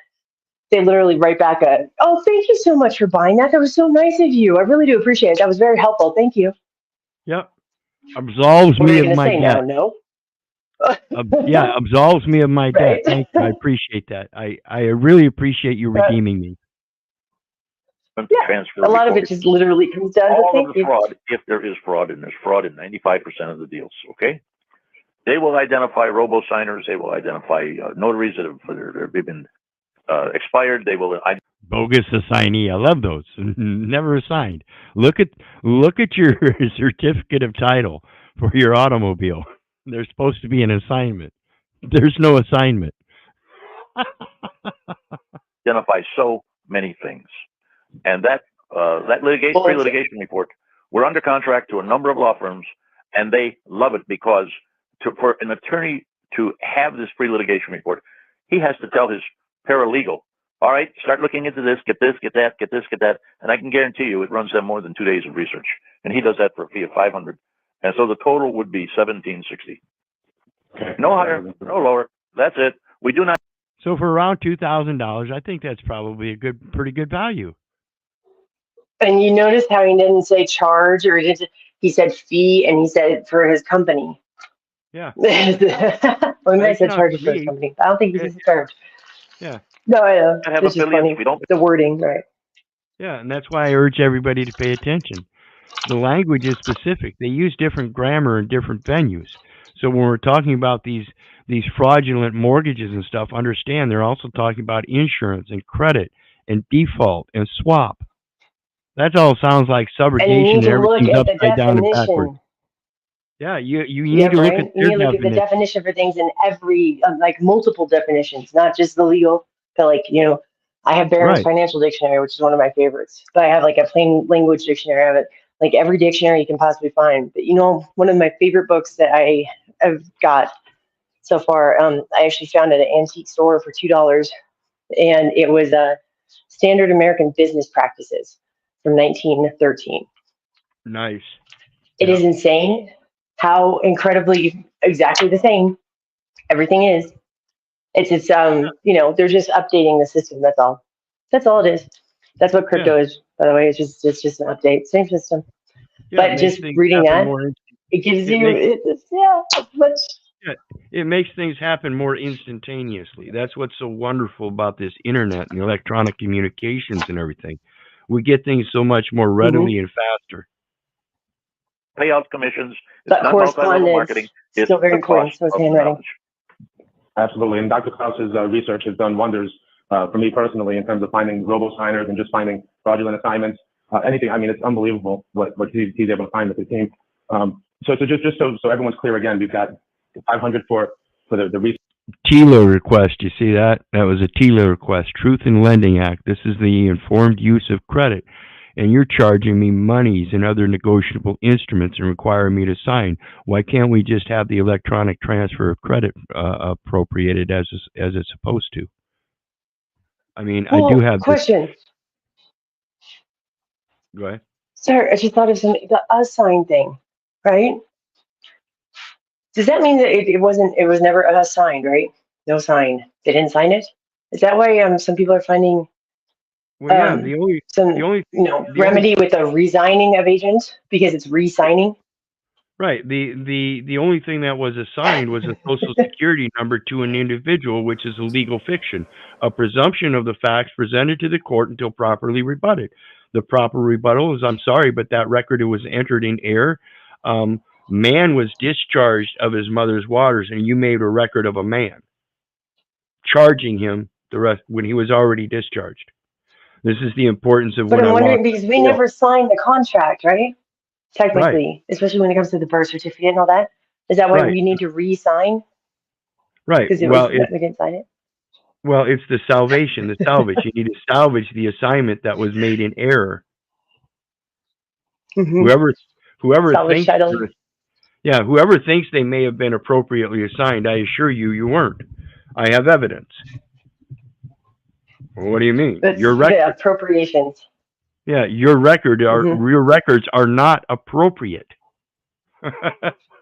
Searching again, I could and they have all of the appropriated funds, right? Yeah, they see, like it was said earlier, they're actually investing for you, and they get their investment back on that return, but the return is put in the account as a credit. So they're building credits for you. You're just not claiming those credits. And then the 1,200. Now, I think what everyone needs to understand is that includes the full securitization and Bloomberg, the affidavit, basically everything ready to actually bring it to the court. Or everything. They can bring it to the court themselves, pro se, or they can take it to an attorney that we have already worked out. Any attorney comes to our workshop, agrees after they've attended the workshop. They can either say yay or nay, but they agree to a flat fee and a percentage on a contingency basis. And think about what I said earlier too, the credit score versus debt score. How come there's no debt score? And while we're thinking about that credit score, let's remember that's like a black and red meter. Where Well, in the and debt yeah, it's score, funny. where hold on, Mhm. where in the debt score? Let me get a drink real quick. Go ahead. Where in the debt score would be the black. Excuse me, is it the black that's negative? Yeah. And either way it is. You got one that's positive, one that's negative, and that's how you tell where you're at and things. So if you've got a credit score, Red it's light, green telling light. you, right. So if you've got a credit score and it's only, 500 and some, it tells you you've got a low credit score. So if you improve your credit, it's actually building credit. So isn't that telling you that you're putting more credit into the system somewhere? Same thing with the debt score. If you knew a debt score, wouldn't you know that you're putting more debt into the system? And whoever holds the debt is the one that actually holds, that value, right? They issued it, Yep. that part. At the end But in of that red light, green light, so that's it's in the FCC. Your red You'll light, have green to light. point- So Yeah, you'll have to point that out to me.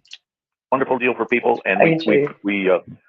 we do our best to associate them with attorneys that understand what this is all about, versus an attorney that's going to take their money. And there are some out there going to take their money, but don't know what they're doing. They apologize and say, "I need more money." Exactly. Well, I think that's hopefully clearing up any questions. Do we have any other questions that have come in? And another point I want to make out is, when we're doing those, when they're doing that audit thing, they're the professionals and they like to do them a certain way. But like this guy pointed out, the one guy doesn't go into the audit itself. He goes into the documentation and audits the documentation for its terms and conditions. Again, remember, it's about tearing down a contract.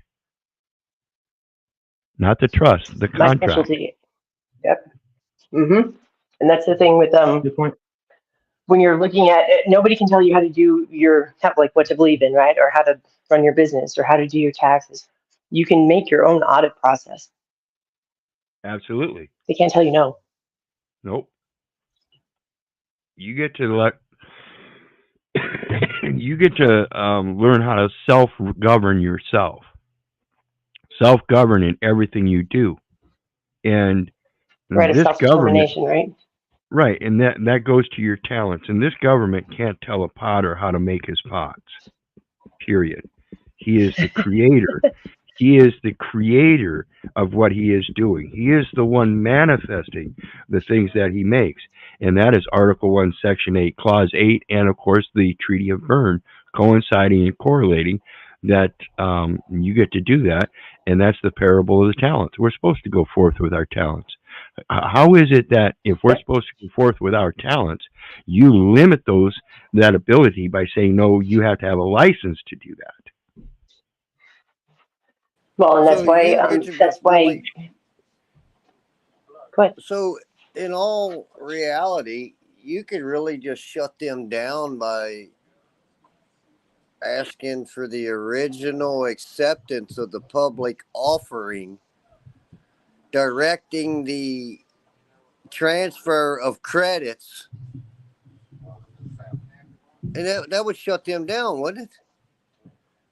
Well, in the audit, the audit itself, and that's all you need to worry about. You don't have to worry about specific language yourself. If you're going to have somebody doing an audit, they're going to go in and they're going to find all of those details. Mm-hmm. They're going to find the original issue and find out what the rate was discounted. That's the OID. They're going to find all of it. Well, that basically You have to bring the information forward. Yeah, but you have to bring the information forward. You can't just be asking them to bring whatever information they have forward or they don't have or whatever forward because when they don't have it, they can ignore you. Well, yeah, you what you do is you point them out to inconsistent terms and conditions, such as when they say parties. Yeah. How is it that I'm defined as a party when that's the legal name that belongs to me? Things like that. Mm-hmm. This is why we have to come to a comprehension of what that language is so we can help these auditors look for the stuff that we're finding.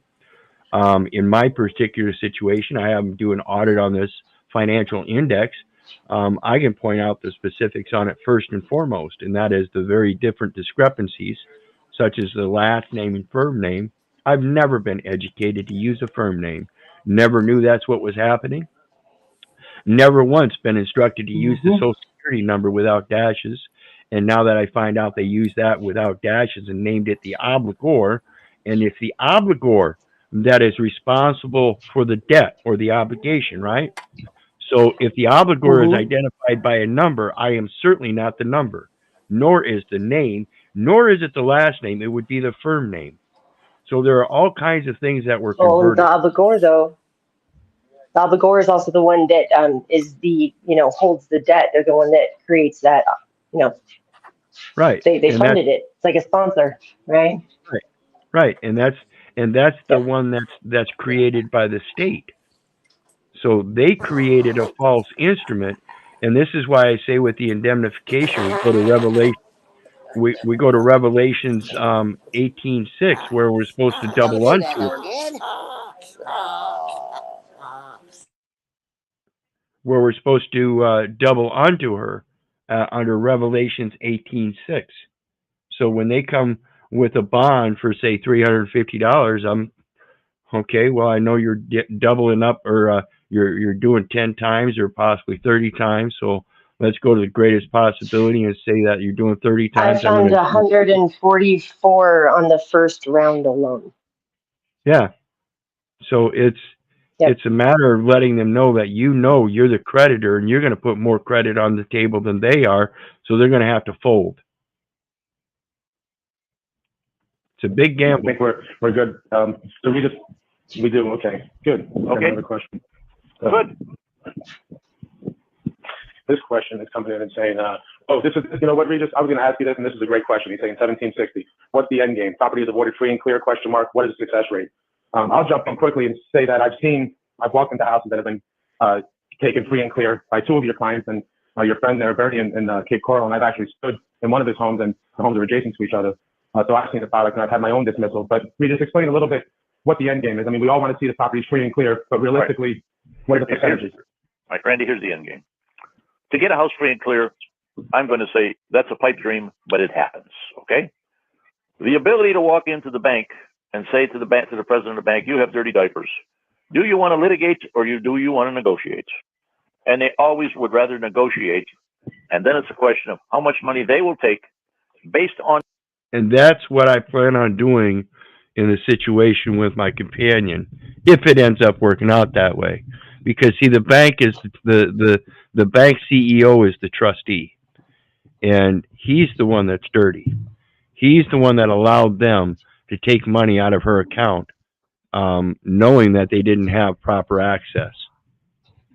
Or I have a better option for you. Or it proves his negligence or incompetence. Go ahead. Well, I'm just saying, if we privately, I have a better option for you as far as not only proving that, but claiming everything back and then some. All right. Got my email. Right. I think I emailed you the other day. Okay. I'll check it. Like I said, things have been up in the air here, so I'm getting behind, but. No, I get it. Yeah. All right. Today's value. So if a home had a mortgage of $400,000, it's worth $200,000 today. Banks are negotiating between 30 and 60% of today's value.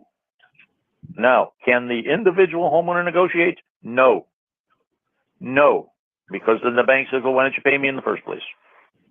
But through a program we worked out, we have investors that will buy that note, take a fair profit, keep the people in the house, and give them an opportunity to refinance under FHA guidelines under 4155 2 years later. And everybody wins. And the homeowner has his house at less than today's value. And again, that refinance, remember, if you understand what's going on here, you can always present the documentation under that refinance so that it's done as a credit device, so that you obtain that home on credit. And like I said, that credit's already there. Just like the bank went in with that $400,000 note, and they gave them $4 million credit. You're going to give them a promissory note, and you're going to get credit back. In that, your cup welleth over. Now you can start sharing with the community. That's the premise. You're That's settling. already there, though. Right. It's That's called what I settlement. found. Yeah. It's called settlement. The land is already settled. That part is already settled. Mhm. Start living. Yep. Well, Well, it's just how the can- credit from why the would bonds someone- that they've issued that needs to be Right. claimed. That it's tax exempt because it's literally people. It's them issuing life insurance policies on us, and it's that's why we have to swap out the collateral. You know, Yes. for that something else Yes, with the thing, and tell them what what collateral is. right? Can you tell them what a collateral is? Oh, okay. I didn't know. So collateral for a prop, like for a debt. So you'd have to have normally a tangible asset, something you can touch, right? To back up an intangible asset, that note or title or a description of that property. So that collateral is what backs that up. And you need both of those in order to have what's called real property, not real estate, but real property. The problem and where we get hemmed up a lot is that most people don't know how these accounts are funded to begin with, and they're funded by life insurance policies on us, so which are also called mortgages, mortgage, death pledge, and which sadly makes us the collateral for that policy. The reason why they use these policies to fund it is it's because it's one of the what's called it's one of the very, very few financial vehicles, right? Vehicles, mobile home, that is completely and utterly tax exempt. Even the interest and income is.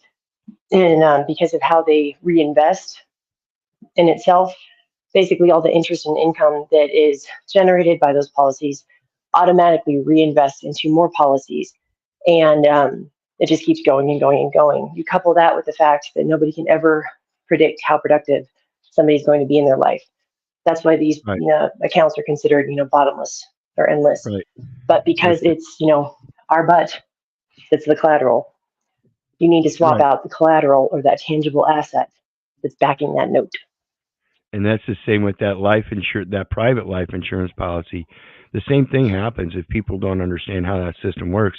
And the guy passes away, everybody gets benefit of their life insurance policy as a part of a revocable trust that is now irrevocable.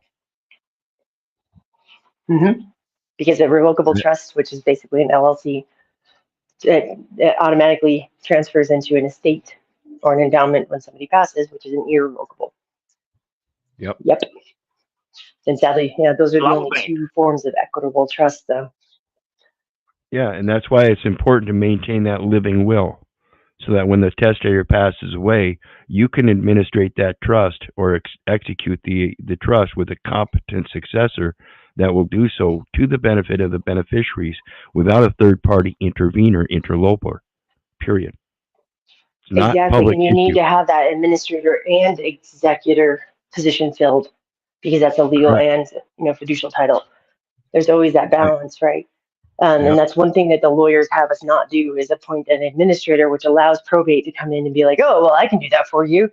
And then they just rob and raid the account. And I called IRS and I asked, because there's something that we're supposed to do. I found in a letter from 1947 from Treasury. It's with our loved ones, with their estates, their endowments. We're supposed to do what's called bind the book. It's closing accounts, balancing everything out. Right? Yep. It's funny, huh? A man is bound by his word. A man is bound by his word. I know, right? Yeah. Yep. I bind all my successors and heirs, right? Well, we're supposed to bind their book for them. And I found out that it takes roughly about 2 to 4 years for this to happen because of the amount of information that they have. And it does cost money, but the thing is you can have it, have them charge the estate, right? I actually called and I asked the estate department if they had ever, bound any books. talked to someone who worked there for 21 years. She said she never has. What does that tell you? Wow.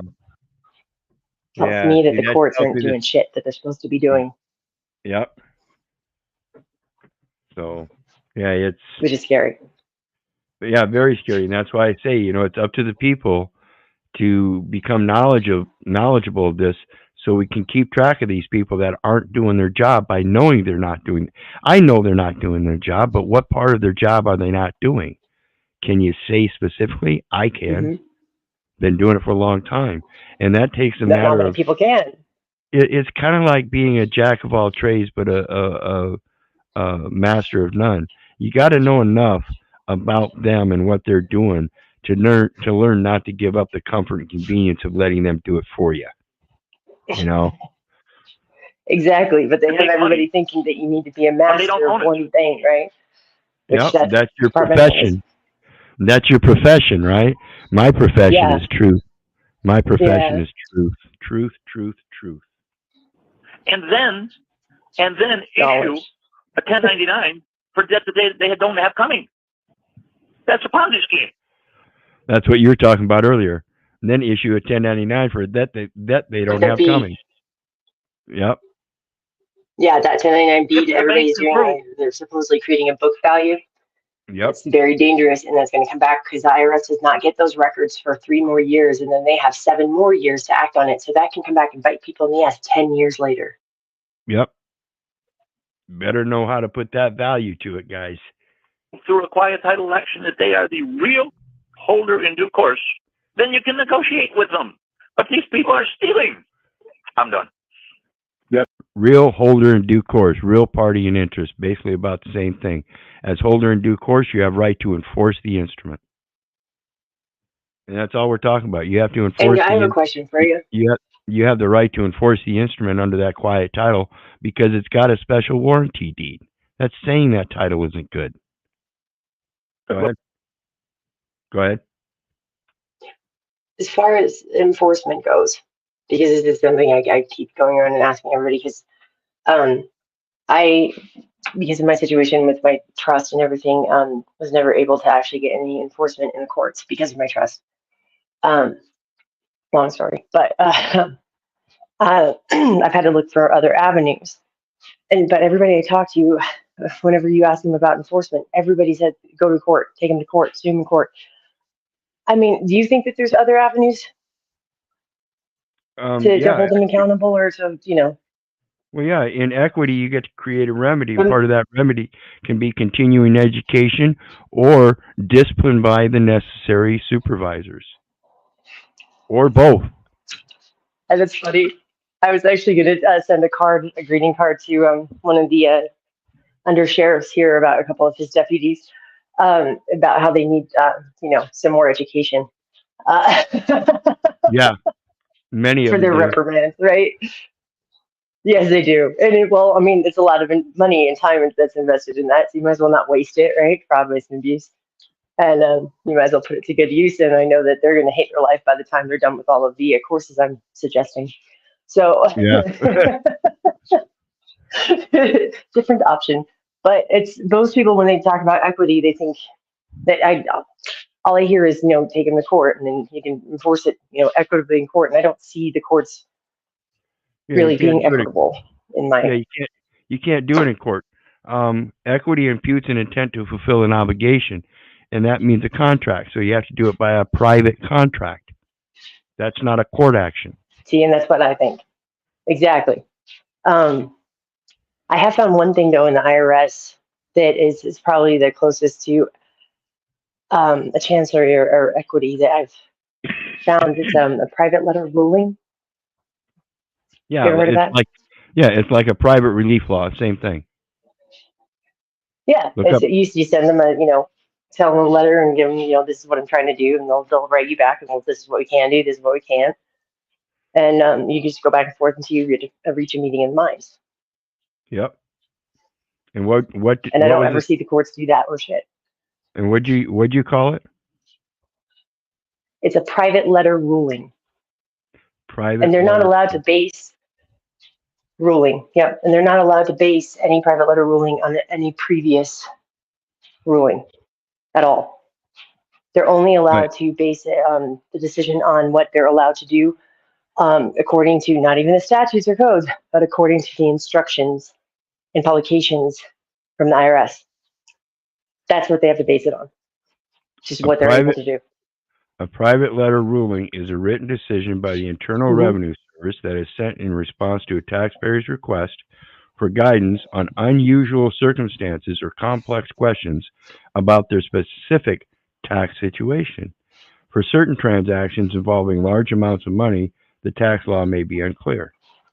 Interesting. Yeah, because it's not so much you want to be using special, because one thing I did find that the courts are doing is they're they're using special as also, special, like my grandmother would say, touched, short bus kind of thing, not good. So you're now incompetent. And yeah, I know, they're funny, aren't they? They're just adorable. But specific, on the other hand, specific is very specific. It can't really be construed and presumed in, anything else for what you are specifically stating, right? Yep. Anybody need a ride on that short bus? Let's go. Well, that's how Trump's accessing all his stuff through the Able account. But it's also the reason why he's in hot water right now. He made himself incompetent and he pissed off his wife. So there you go. Now he's here. Uh-oh. Uh-huh. Let's finish this up real quick. We just got a couple minutes, so let's finish this up. And The other question that came in, I'm not sure if this one you know anything about. I don't see why it would be any kind of difference, but we've got an investor in Miami who wants to know if a judge will honor a securitization in Miami court, even if there was, I guess, a retirement to act in foreclosure or retirement act in foreclosure cases that they may not know about. Well, here's the answer to that. Here's the answer to that. When you are in foreclosure and your attorney is representing you or you're representing yourself, you are in what we call a court of equity, or the judge is ruling on tort law. And that's the amount of the debt. Do you owe the debt? Do you not owe the debt? Is it fair? Blah, blah, blah.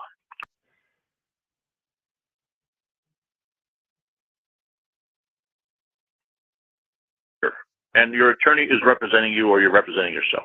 You are in what we call a court of equity, or the judge is ruling on tort law. And that's the amount of the debt. Do you owe the debt? Do you not owe the debt? Is it fair? Blah, blah, blah. A quiet title action is contract law. A court of equity, or the judge is ruling on tort law. And that's the amount of the debt. Do you owe the debt? Do you not owe the debt? Is it fair? Blah, blah, blah. A quiet title action is contract law. contract law, folks. Understand that. Equity imputes in an obligation or an intent to fulfill an obligation. That's contract. Equity was merged with common law. Equity is trust law. Common law is contract law. So come to the fellow man in private with the contract. Matthew 18, verse 15. Go to your if you have aught with your brother, go to him in private first. If he denies you, then you go to the public forum. You go to that public forum offering that contract that he's not willing to take. Contract law. It's not a question of money. The judge is not ruling against an attorney who just wrote him a check. In that offer of that contract law, you're going to express why he won't take it. Because he's not acting in good faith. He's converting language. He's babbling this and that. He's negligent, incompetent, whatever. You have to learn how to explain this stuff by learning how you're supposed to behave in these situations. Yes. Misfeasance and malfeasance. Misfeasance is not knowing. Malfeasance is after the fact. You knew and did it anyway. Night before. Well, and you have also like embezzlement and larceny. Two other good terms. Yep. Robbery in basic includes larceny, embezzlement. Yeah. Contract law. I would stay away from fraud. And the security. Yeah, it's fraudulent because you can prove that it's not correct. But again, it would only be fraud, again, if malfeasance is availed, where somebody obviously did it with ill intent. That's the problem with all these people saying, I'm just doing my job. It proves that they don't have any intent. They just don't know what they're doing. Forgive them. securitization report with admissible evidence when presented properly. When presented properly, and the pleading is presented properly, the right attorney understands it, and it lets the judge know that his decision will automatically be appealed. He doesn't want to go to appeals court, so he will make a ruling on contract law. He will make a ruling on contract law. He doesn't want to go to appeal because appeal deals with what? Equity and trust. If he can solve it with contract, which is why the contract statutes, codes, rules, and regulations are equitable, you can insert yourself with your own contract terms and conditions as that third-party benefactor, letting them know that if they ever want to hire you, it will cost them this much. That's called contract law, is arbitration. Yep, arbitration. You got to have your fee schedule, all that kind of stuff. Let them know, hey, if you don't want to fingerprint me, yeah, if you want to contract me with that license and say I have to give you ID, and if I don't, you take me to jail on that purpose, looking for that ID, and you want to ID me and take my fingerprints, $250,000, or maybe it's $2.5 million. I can't remember. You'd have to look at the fee schedule. It's down there. I hope that answers that. 25,000 per. So let me pop out and come right back, folks. My video stopped again. I noticed that a while ago, but I wasn't going to do it then. Be right back.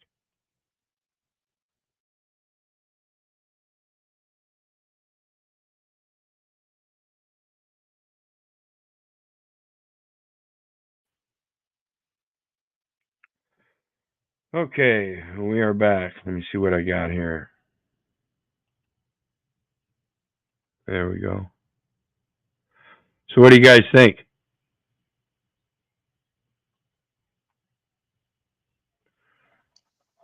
You there? Am I here? I think people need to start putting together their own contracts for, figure out how they're going to be operating and how they want other people to be operating with them.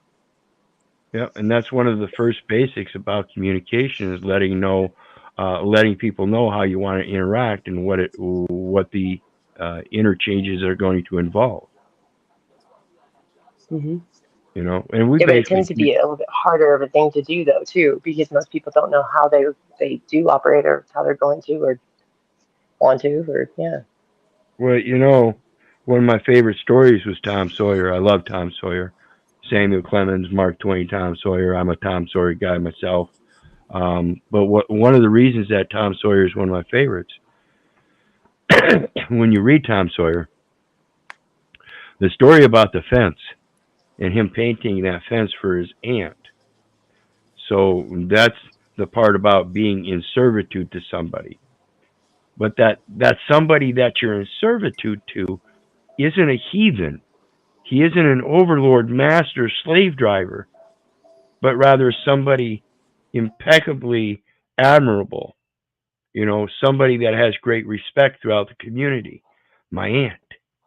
You know my aunt? Oh, yeah. And all the people that came passing by watching and asking about painting that picket fence, he would explain this great honor. And he was willing to pass on that honor to them if they had something valuable to give him. What a way to contract. Kids coming along, hey, yeah, I got a slingshot. I got this dandy slingshot. Okay. Yeah, I'll give you, you can paint these 5 boards. He's got kids coming along watching, and he's sitting there telling the next kid, he's got them lining up, listening to this story about how it's so honorable to paint this fence for his aunt. So did Tom Sawyer really paint the fence? He got the job done, didn't he? Mm-hmm. That's a whole service provider, right? It's like all these matchmaking companies and everything, but it's well, if you don't select your service, right? Yep. Somebody's going to select it for you. Yeah, absolutely. So, and that's why I say, there are certain things in life that tell me that there is definitely something wrong with the hearts and minds of men in these modern times, where it seems to me we're becoming more and more like Hitler's willing executioners. And that's because we don't understand how we're communicating with each other and how that is actually how we're contracting with each other. We take things so literal in this speech that we've learned that we forget about people's actions and fail to see them. This is why we have women that are abused or men that are abused, and they keep going back to that same relationship. It's pathetic. Same Is thing it with so the much? government. Is it so much that they're taking it literal? Because it's one thing I found with is that I'm very literal, and one thing I get people tell me that when I'm being very literal that I'm being cryptic or talking in circles, and so I have to then use some kind of metaphor or analogy in order to explain what I'm trying to convey, right? Yeah. And then they get it. Yeah, and I get the same thing. They say I'm always twisting the words. No, I'm trying to show you where they come from and how they twisted them into what Exactly. you think you know. It's It's because you have to look amazing. at it from all perspectives, right? Yeah, I think people's Yeah, so that's fast the paced problem. today, trying to provide with their careers and everything, that they really ain't got time to stop and look and take, any time to give it any thought. yeah, yeah, Well, and I think and that's what that one thing that COVID did is give people opportunity to stop and look, and I think it sparked enough curiosity. I think it backfired much more than they realized. yeah, and Yeah, that put a serious hurting on a guy like me. They shut us down. We couldn't even work for like 8, 9 months. yeah, yeah. It put a lot of people Literally down. destroyed me, killed me. Yeah. Imperium Private, it says quiet title is a C.O.W.A.R.D.S, and C.O.W.A.R.D.S is error in the record. And that goes with a quo warranto. I'm not questioning your title or your office.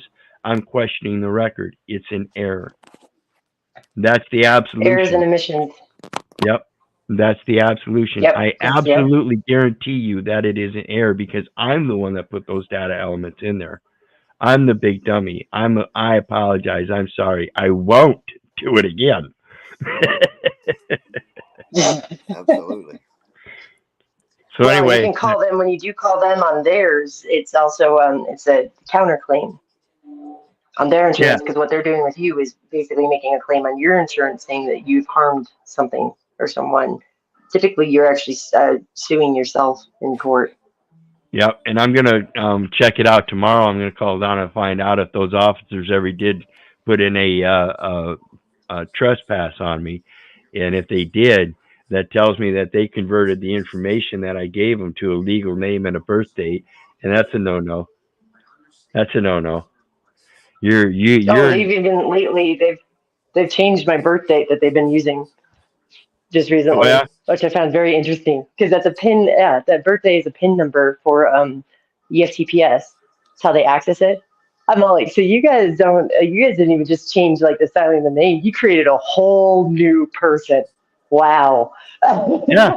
That's what I tell people that every time you get a new citation, every time you sign your name, what you're doing on any document, you're creating a new person.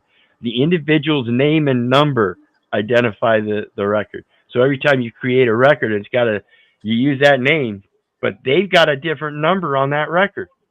You're creating a new person.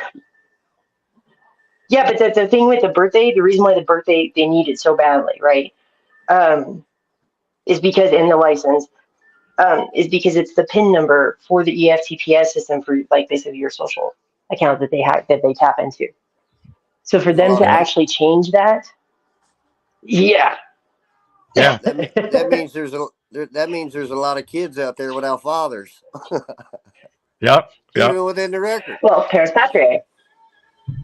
yep. Local parentis. Anyway, we come to the end of the stream. So What do you guys got on the way thank out? you. Well, I appreciate both of you guys' time tonight, and you shared with me, and welcoming you up to your platform, and like to encourage everybody to take a little time. I mean, some of this stuff is in plain language.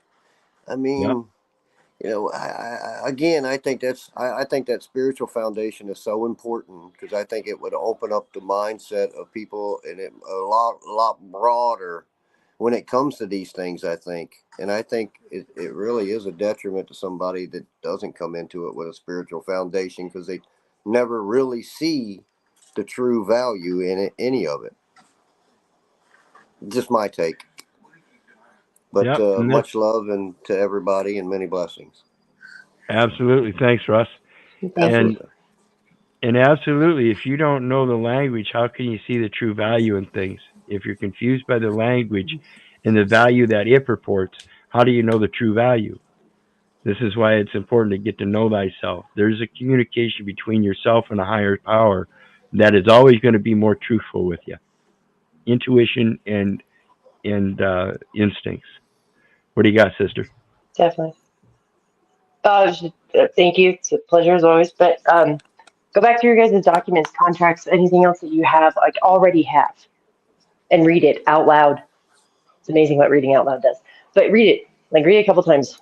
It's amazing. You're gonna be like going through there and like, oh my gosh, did they really? And yeah, Yeah. we have most of the information. It's not so Yeah, much them hiding it. It's just we didn't take the time to read yeah. it. Yeah, and like I said, look at your certificate of title for that automobile, that motor vehicle, whatever you want to call it. Look at the certificate of title. There's supposed to be Oh, assignment I'm on so there. pissed. It's missing. It's not there. Who assigned it to you? No one. They just signed it over. Yeah. The old owner signed it over, and then you took it down to the registrar or the treasurer, gave it to them. They gave you a new title with no assignment. No assignment. So think about that. And but read the contract too from like if you get it from the dealership and stuff too. I remember doing that for the first time. I was so mad afterwards. I was like, and it felt so stupid, but Yep. but it was very educating or edifying. But Yep. All right. With that, folks, we are out. And you know me. I love you, but I don't give a rat's ass whether you love me back. That's to say, I don't care if you hate me. I don't care if you don't respect me. That's on you. So may God bless you and have a good night. We'll see you later.